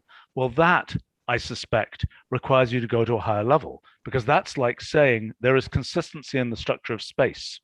There's consistency in the structure of space independent of the fact that, it's not the consistency in the structure of space is not a consequence of the named atom being the same. It's a consequence of a higher level feature of space being consistent. Right. So you can, but that comes back to the thing that you had mentioned a while earlier, right? You can have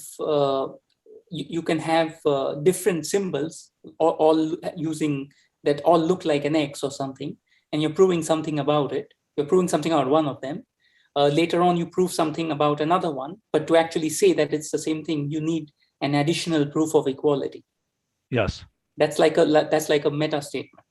Yes. Is Yes. it Right. also related to linear types, when you basically has resources, limited resources available for your proofs? So as soon as you use one inhabitant of linear type, you can use it later in the later proof. So Right. this is like the hyperage or an atom space. As soon as you use it see. in a rule and it just distracted itself, you can't use it anymore. Right. So this is a case where you use up the material you already you use up what is it, pieces of the type or what?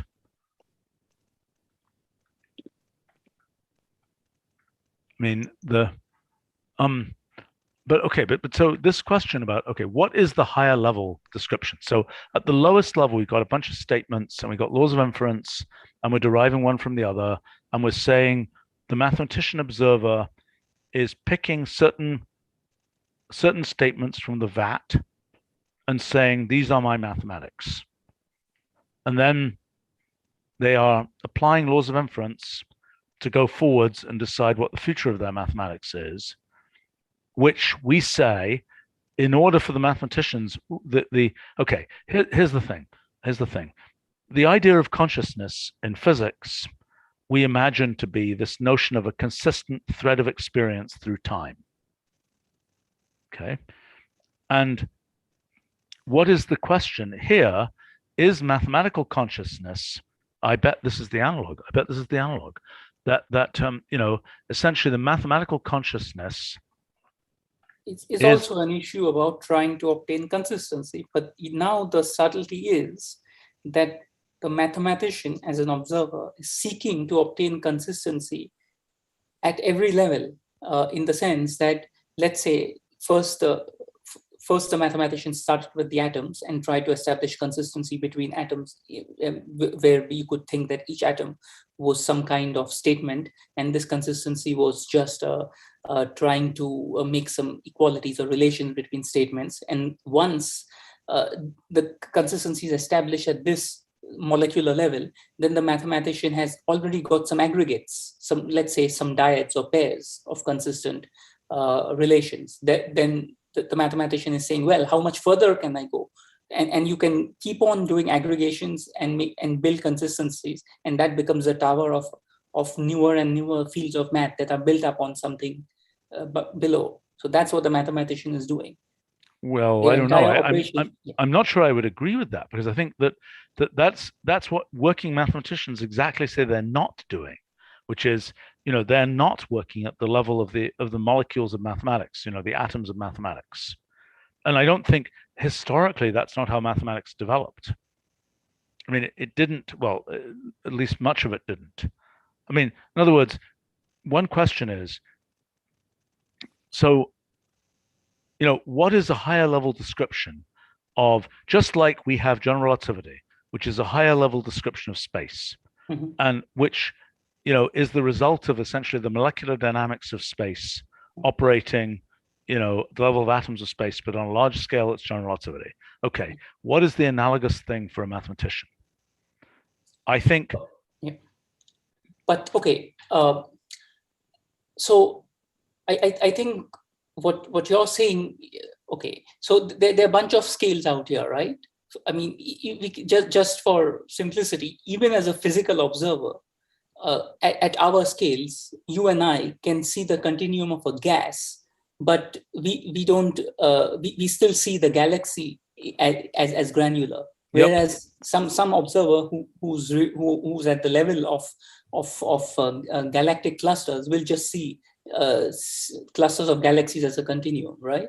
So even even though the mathematician hopes they aren't living at every level, there is some level at which they can see granularity, and there's some level at which they can't. So one has to understand what type of mathematician one is talking about, and then accordingly we can say that, well, depending on how far in this multi-way system this mathematical observer is spread out, based on that, there is some kind of inherent scale to this observer, and the kind of consistency of coarse graining is happening at that scale. And then once a mathematician has succeeded, they probably try to put themselves in the shoes of some other scale, or of a mathematician at some other scale, and then they try to kind of virtually realize this space by bringing everything together. Is it Right. this the same thing, like initially they try to look at some theorems within the field, and then they realize, okay, now let's try to find some kind of connections between these fields and try to look at it as one abstract field itself. Yes, I think that's an interesting point of view. I mean, I think that would be, I mean, then the notion of abstraction is a notion of, essentially, then what that would mean is abstraction is coarse graining, basically. Yes, exactly. Which I think seems about right. And then the question is, okay, so underneath, the molecules do what they do, and certain kinds of coarse graining just won't work. It'll be inconsistent with what the molecules do. Right. But then there are rules for doing coarse graining, which okay, so those are just like general relativity. I mean, in the sense that if we break out of Einstein's equations, we can conclude things about space. Well, it's a little complicated there, because we conclude things about, okay, given an observer, we knit together space, and the way we knit together space, we can define metrics, all those kinds of things. Then, with respect to that description of space, Einstein's equations apply. Mm-hmm. And likewise, if you were to let's say cause some kind of ruptures to that description of space, they would imply that Einstein's equations have now to be corrected, and ruptures in that space, or in the or local inconsistencies or local kind of disruptions that you generate in this space will then be only explained not by Einstein's equation, the original Einstein's equation, but one with corrections. Sure, but so the question then is, what are the Einstein equations of mathematics? Right, so okay. I mean, one of the things that we're saying, which is quite interesting here, is that the essence of mathematical consciousness, one of the attributes of mathematical consciousness, so there are probably a couple of things. One question is, what is the analog of computational boundedness for mathematical consciousness? Is it that in the aggregation of theorems, there has to be the criterion, is computational boundedness for the mathematical observer a boundedness in the selection of statements.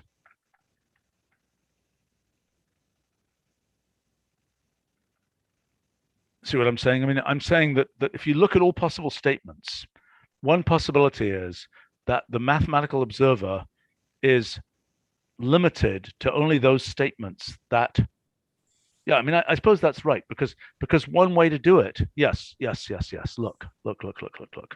One way to do this, one way to pick your valid statements is to do a proof from axioms, right? Mm-hmm. And that only gets you, because the proof cone is only of a certain size, that only gets you, only reaches a certain distance in a certain time because of the proof cone. Mm-hmm. So Stephen, you're saying that the number of mathematical statements or proofs that a mathematician can produce, this, if they do this to some sufficient degree, this could be indicative of their very foliation. The number of, I suppose so. I mean, okay, look, this is one way to pick valid statements, is just to do a proof from axioms. There might be other ways to do it. This is very interesting, because this is kind of the intuitive mathematics versus the axiomatic mathematics. This is saying you could pick your valid statements not from axioms, but just from intuition, right? But you're saying that'll be constrained by your own computational boundedness. If you had some different computational bound, yes, that would be reflected in the kind of statements that you can make. Right? Yeah, I agree. So ultimately, you have some foliation, and you can basically take some endomorphisms of everything that's available to you, but nothing more. And so your boundedness is reflected in that way, right? I think so. I mean, but wait a minute. You could pick by intuition with a computationally bounded scheme, because after all, you're just picking these things. You're saying, I want that theorem, I don't want that one. But you better be able to do that. Since we believe that we are just universal computers, you better be able to do that in some computational way. And then the question is, once you pick by intuition, is what you've picked consistent? What does that mean? That means that it can't derive, yeah, basically that's what Jose was saying earlier, it can't derive something you don't like. Mm-hmm.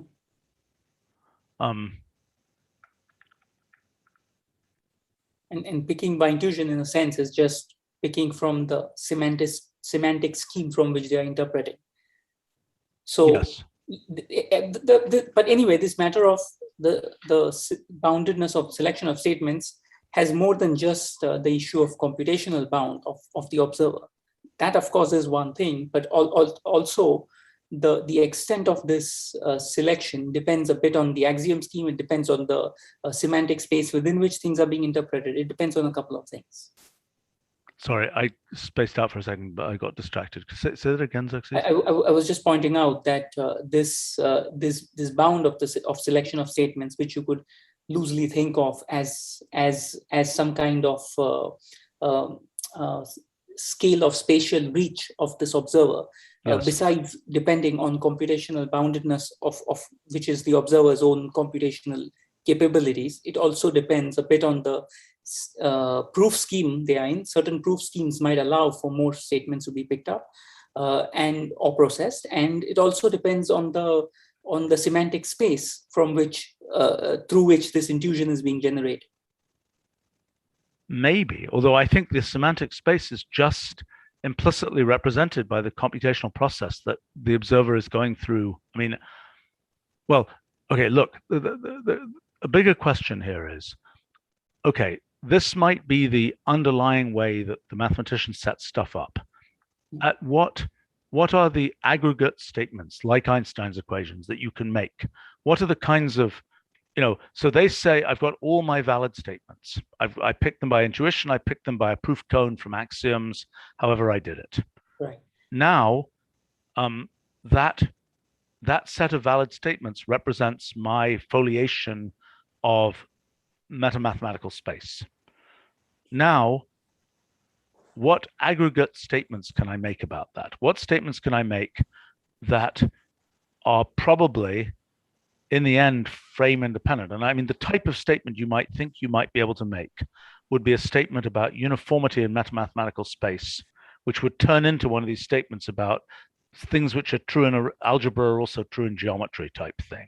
That would be the type of thing we would expect. So in a sense, the analog of Einstein's equations over here is not a statement about mathematics, but it's actually a statement about metamathematical space.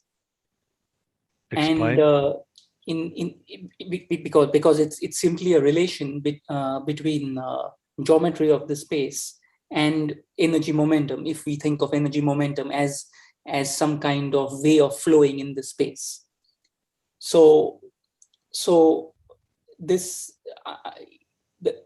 given that Einstein's equation would be satisfied on things that would be geodesics on the space. These geodesics are just kind of ways in which one area or one entire aggregate area can be somehow parallel transported to another, one field being parallel transported to another. The possibility of doing that and the process of doing that is what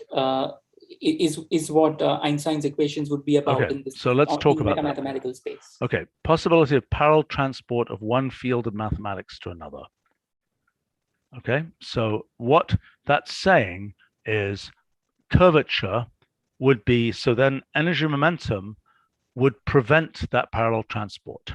Energy momentum would disrupt that parallel transport. Is that correct? Because it is causing deflections in the GD6. So the way maybe I see it, and I think that was discussed once.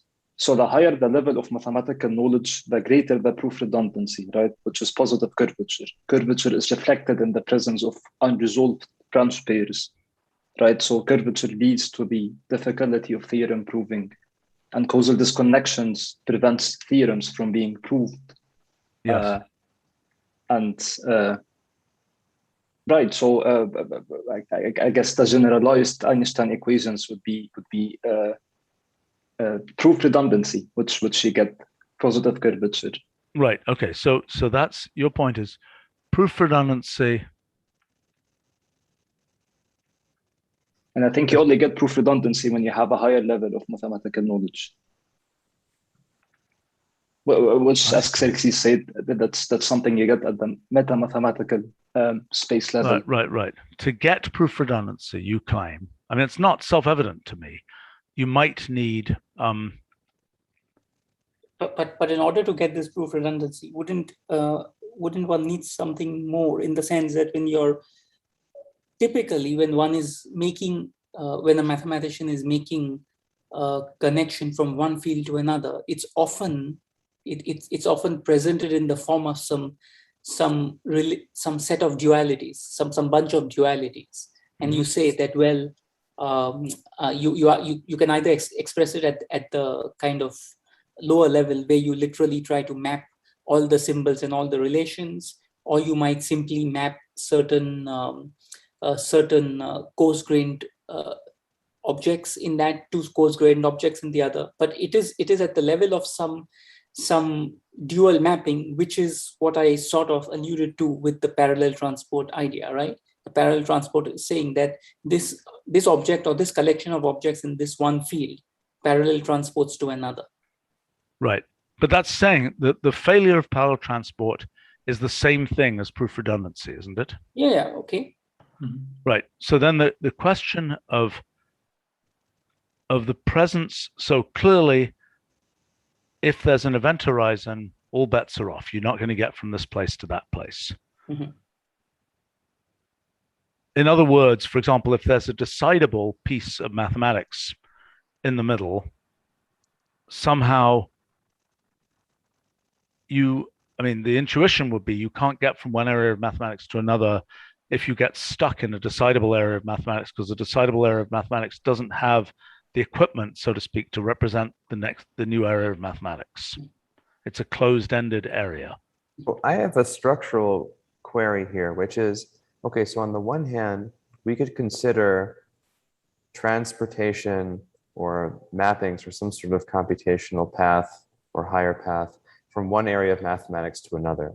On the other hand, you could start with the different kinds of possible mathematical observers and think about what separates them and how you would perhaps draw some path from one observer to another. And these seem to be quite different, especially if it's the case that these observers have different kinds of possible, different kinds of exotic kinds of mathematics that we don't usually encounter. Yeah, that's what you mentioned. But structurally, it still seems like it could be possible to have different kinds of mappings between different kind of proofs that different kind of mathematicians could come up with. I mean, at least in homotopy type theory, we're mostly just concerned with isomorphisms between paths. But there could be other kinds of morphisms between proofs in some sort of a system that is more relativistic, where you're accounting for different kinds of observers. The different kind of mathematical observers have different kind of proofs. And these proofs could be really some sort of alterity or something highly exotic in the Kantian sense, maybe even noumenal, with, from the perspective of the other observer. But I still think that you could maybe have a structural theory where you still are able to posit some sort of mathematical structure, right? Different kinds of mappings. They won't be isomorphisms necessarily, because if these observers occupy different kinds of foliations and they're observing, radically different kinds of mathematics, then it won't be isomorphisms. But maybe there's still some way of describing a structural theory. Well, I think your isomorphisms between observers is like inertial frames. That would be my guess. But in a way, related to what we had mentioned a while back, okay, there are many levels at which one can go here, right? As was already noted, that one does not need to require two observers themselves to be consistent. And that's why, for simplicity, we are just looking at one observer and trying to see how the observer is trying to establish consistency for themselves. Now, if one has two observers and one wants to ask that question, in a sense, it's sort of related to saying that there is a meta observer who's observing these two and making things consistent. You see, it's not obvious to be an observer, to look at another observer and ask if that's consistent. That's the right notion, is then a meta observer. So that's not the same. That's asking one further level. And of course, I'm not saying you cannot go on and on. But what's the analog of general relativity? You've got two different choices of space-like hypersurfaces corresponding to two different observers, right? What in inertial frames, we just have this notion of boosts converting between observers. In general relativity, the conversion between observers is much more complicated. Yeah, exactly. Right. And so what we're saying here, and the conversion between observers, I don't even know how one thinks about that in general relativity. That's not really a thing, is it? Conversion between observers in general relativity. I mean, conversion between observers in special relativity is just boosts. Yeah. And so, one thing I was going to ask is, what's the analog of an inertial frame in mathematics? And I think what you're effectively saying is, it is those frames that can be reached by pure isomorphism. Yeah. In fact, one interesting thing that comes out of not of this discussion with the meta observer, but just the point before that we are on, that given the general relativity, or the analog of it herein, is a statement between the geometry of this metamathematical space and energy momentum, or the way of processing through that. In physics, we don't think of mass as something just being spontaneously generated.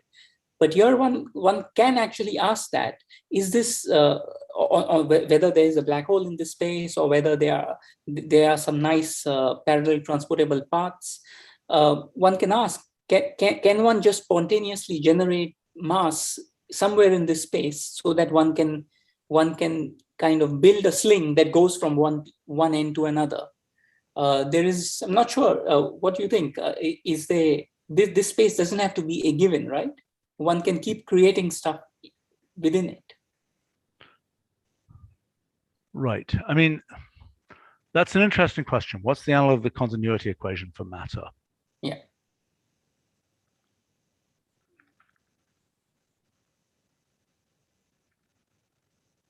Because that's the thing that makes mass be conserved, right? Here it's right. Here it's not clear whether okay. What I'm saying is not that the continuity equation doesn't hold. What I'm saying is that it won't be the same in the sense that there probably might or might not be a source term. When there is no source term, it's conserved in the standard sense. When there is a source term, it means that something new is coming, and presumably, I would say that in this space, this new source is the intuition of the observer. Possibly. Well, okay. So for essentially mathematical, this is a source term for mathematical activity. Yeah. It's like what we're doing right now. Do humans actually get around to doing something? I mean, that would be the right. I mean, the question, okay. The reason that we think we can describe physics in any reasonable way is that there is some persistence to things in the world, right? That it's not self-evident that there will be persistence of things in the world. It could be the case that the atoms of space at one moment have one configuration, they have a completely different configuration later. Nor is it obvious that there will be motion, that there will be a notion of pure motion. But I think what we're saying, pure motion is the analog of possibility of parallel transport. Is like parallel transport, and pure motion in mathematics is this idea that there are mathematical ideas that can be transported elsewhere in metamathematical space, I think. Mm-hmm. It's not, in other words, that the pure motion is the statement, this piece of mathematics can be recast in this other form. And some of that pure motion might be isomorphism. Okay, so pure motion is probably like, it's kind of like the simplest case is isomorphism. Recasting the mathematics in some isomorphic form. Mm-hmm. Isomorphic form involving different atoms of mathematics, essentially. And there's a more complicated version of motion, which is just like motion in general relativity, which is not pure motion in some sense. You can have, you can distort an object as it goes near a black hole, those mm-hmm. kinds of things. Yeah, it's interesting. So the question would be, so what is the prediction from general relativity for metamathematics? Probably one prediction is the homogeneity of metamathematical space. Probably one prediction of this whole approach is that it should be the case that there are ways to parallel transport around this space. What is the failure of parallel transport? When would there not be successful parallel transport? Okay, basically the question is, with respect to an observer with a particular coordinate system, is that the right way to think about it? When does parallel transport fail? Is that a way to think about it? I mean, for an observer with a given coordinate system. Well, when one is not able to define a connection within that system, in the sense that you have these local patches, but you cannot glue them together consistently, then right. You cannot define a connection in the geometric sense. That's when it fails, right? Right. So that's because that can happen. Well, it could happen because that space itself is not having the kind of uniformity or homogeneity, etc. It might be that space is not a geometric space. It might have all kinds of fluctuating dimensions, etc. And one might not have some neat and clean way of gluing local patches together. And then, of course, that will be an obvious obstruction in building any connection. Yeah, but I think that the point is that, look, the picture is this, I think. At the lowest level of the molecules of mathematics, so to speak, there's all this bubbling around of laws of Okay. inference and theorems and so on. It's going to be some complicated piece of computational irreducibility. It's ultimately going to generate something quite uniform. Right. Okay. Because- So that's what the observer is doing, right? The observer is the one who's having the illusion of geometry on what would otherwise be a bubbling well, mess. yes, right. But I mean, the observer has picked certain waypoints, certain fiducial points. It's a little different from in general relativity, because in this case, the observer is picking these fiducial marks of the theorems they care about, the statements they care about in this giant network. Okay. And then the observer is looking at, as those things are Brownian motioned around, right? You know, observer picks sort of fiducial statements, which then follow Brownian motion.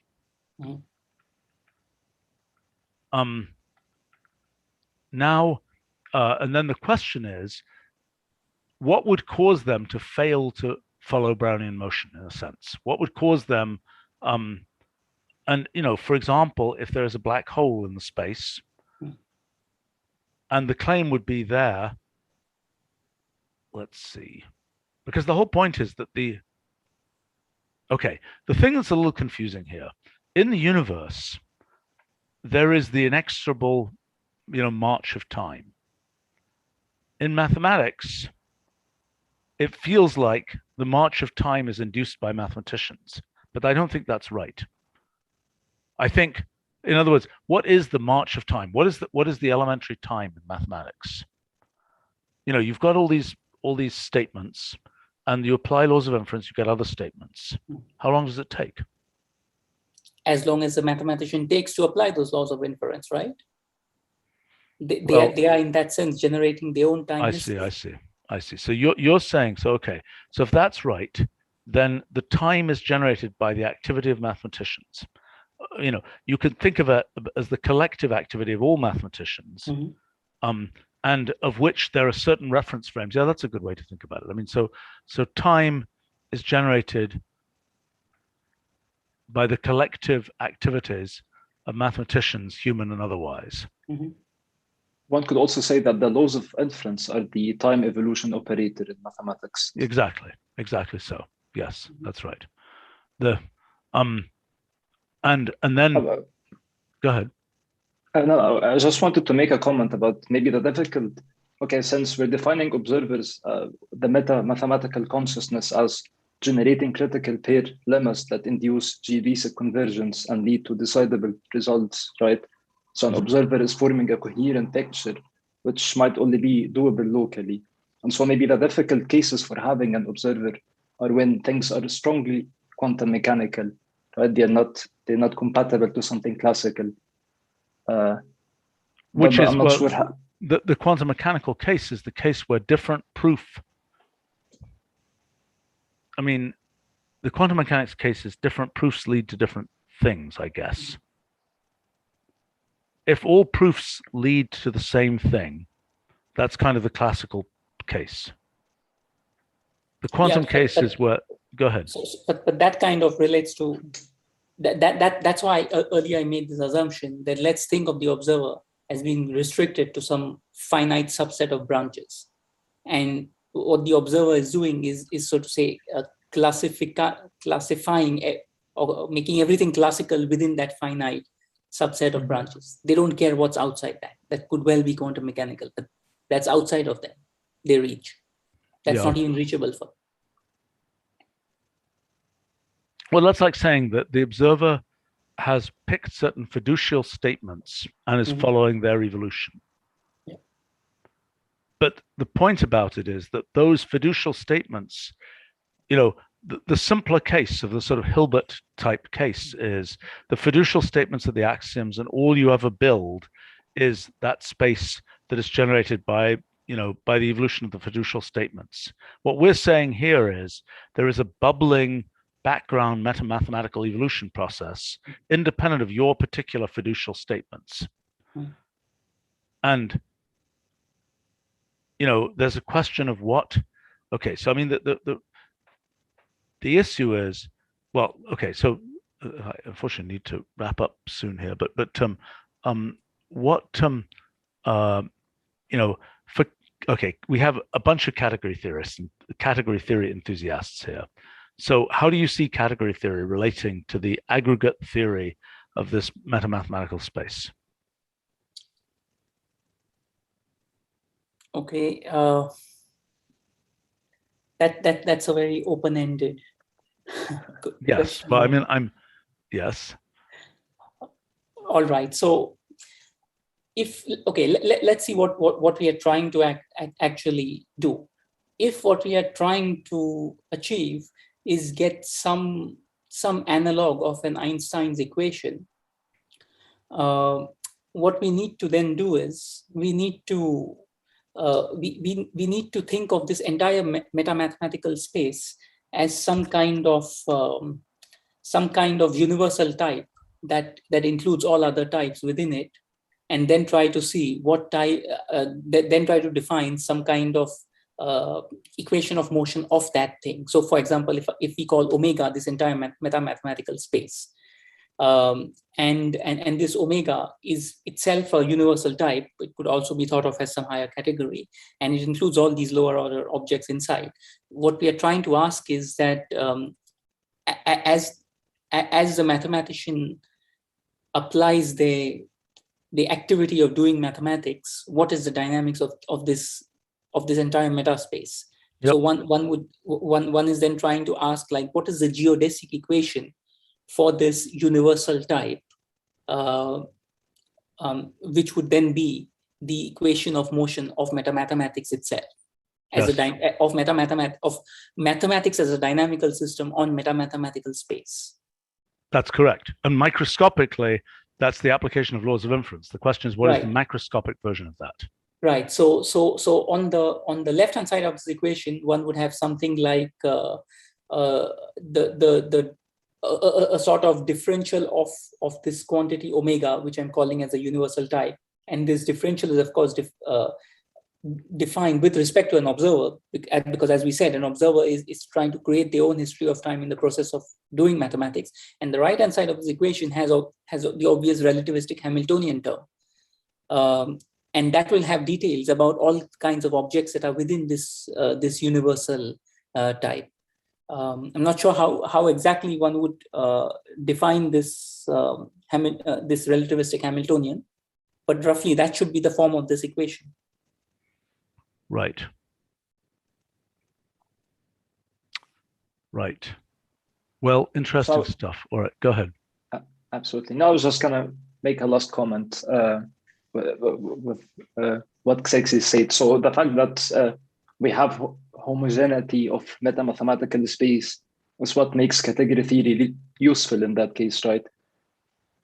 Because basically it allows functorial maps to be defined. Exactly. Yeah, functors are the existence of functors is a consequence of homogeneity of mathematical space. Exactly. And the obstruction to functors is things like, black holes and so on. I mean, in other words, that is saying that, which is otherwise put as decidable theories are somehow an obstruction to transporting. I mean, this is what we said earlier. Decidable theories are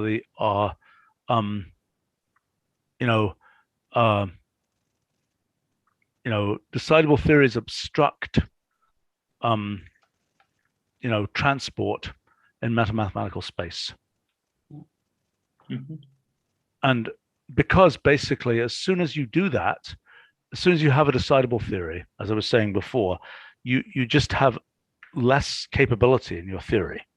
You've been sucked into a black hole, you're all crushed, and there's nothing, you don't get to have that wonderful infinite space journey, so to speak. So a question would be, in this whole theory of metamathematics, what will be a prediction about, what kind of a prediction, what kind of a statement could you make about, what does this mean about, what kind of a statement can you make about mathematics from this? mean, one statement you can certainly have philosophical things like the question of invention versus discovery of mathematics. This kind of makes it clear that there is an underlying Platonic, version of mathematics, and the mathematics that we sample is a matter of what we as observers sample. It is not that we, in some sense, we create the mathematics, but we as much create the mathematics as a photographer creates the still life type thing or something, or not the still life, creates the picture of the national park or whatever. Well, we create it in mathematical time, right? But we're still discovering it based on our foliation as observers. Yeah, that's true. That's true. I mean, this is the creation of mathematics, creation of discovered mathematics.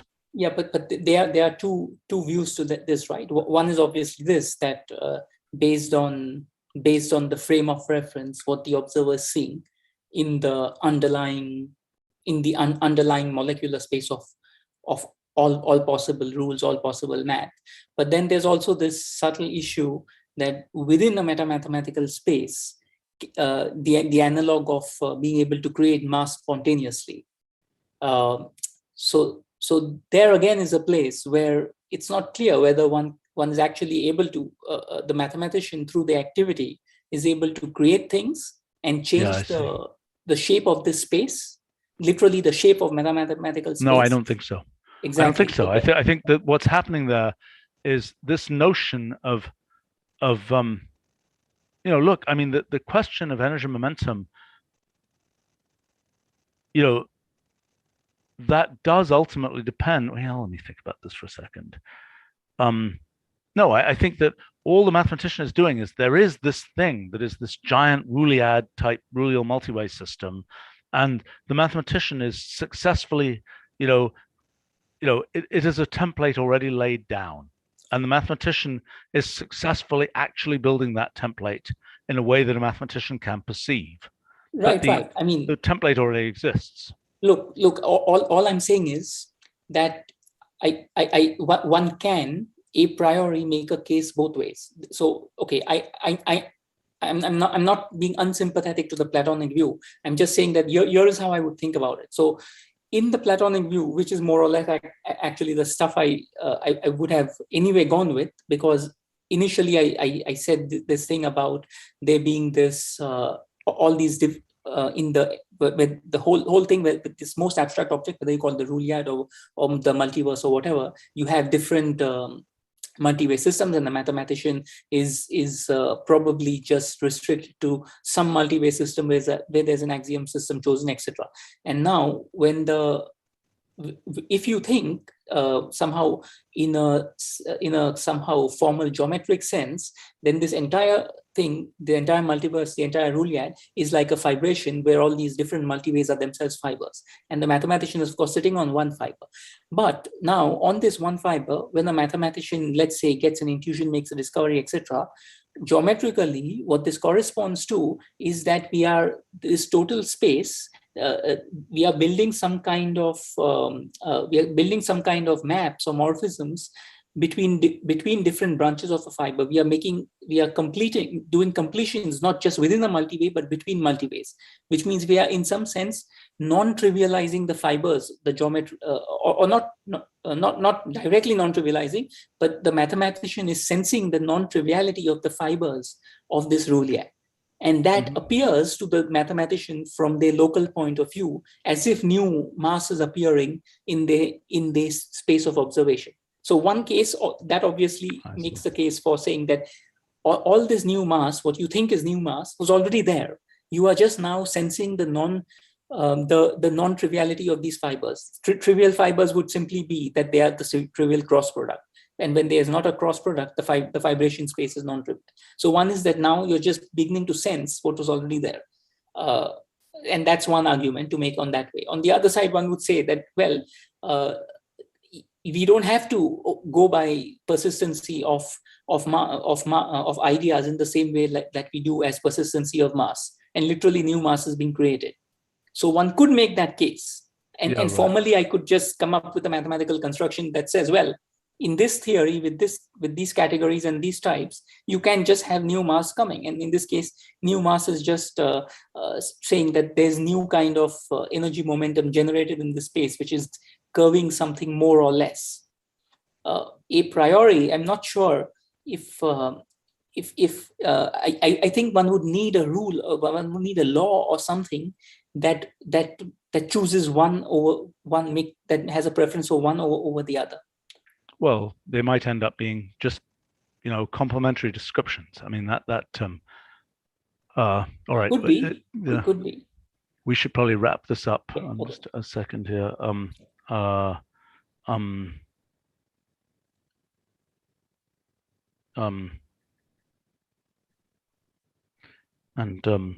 right, to be continued another.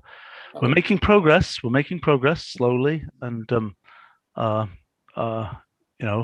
in this extremely abstract area.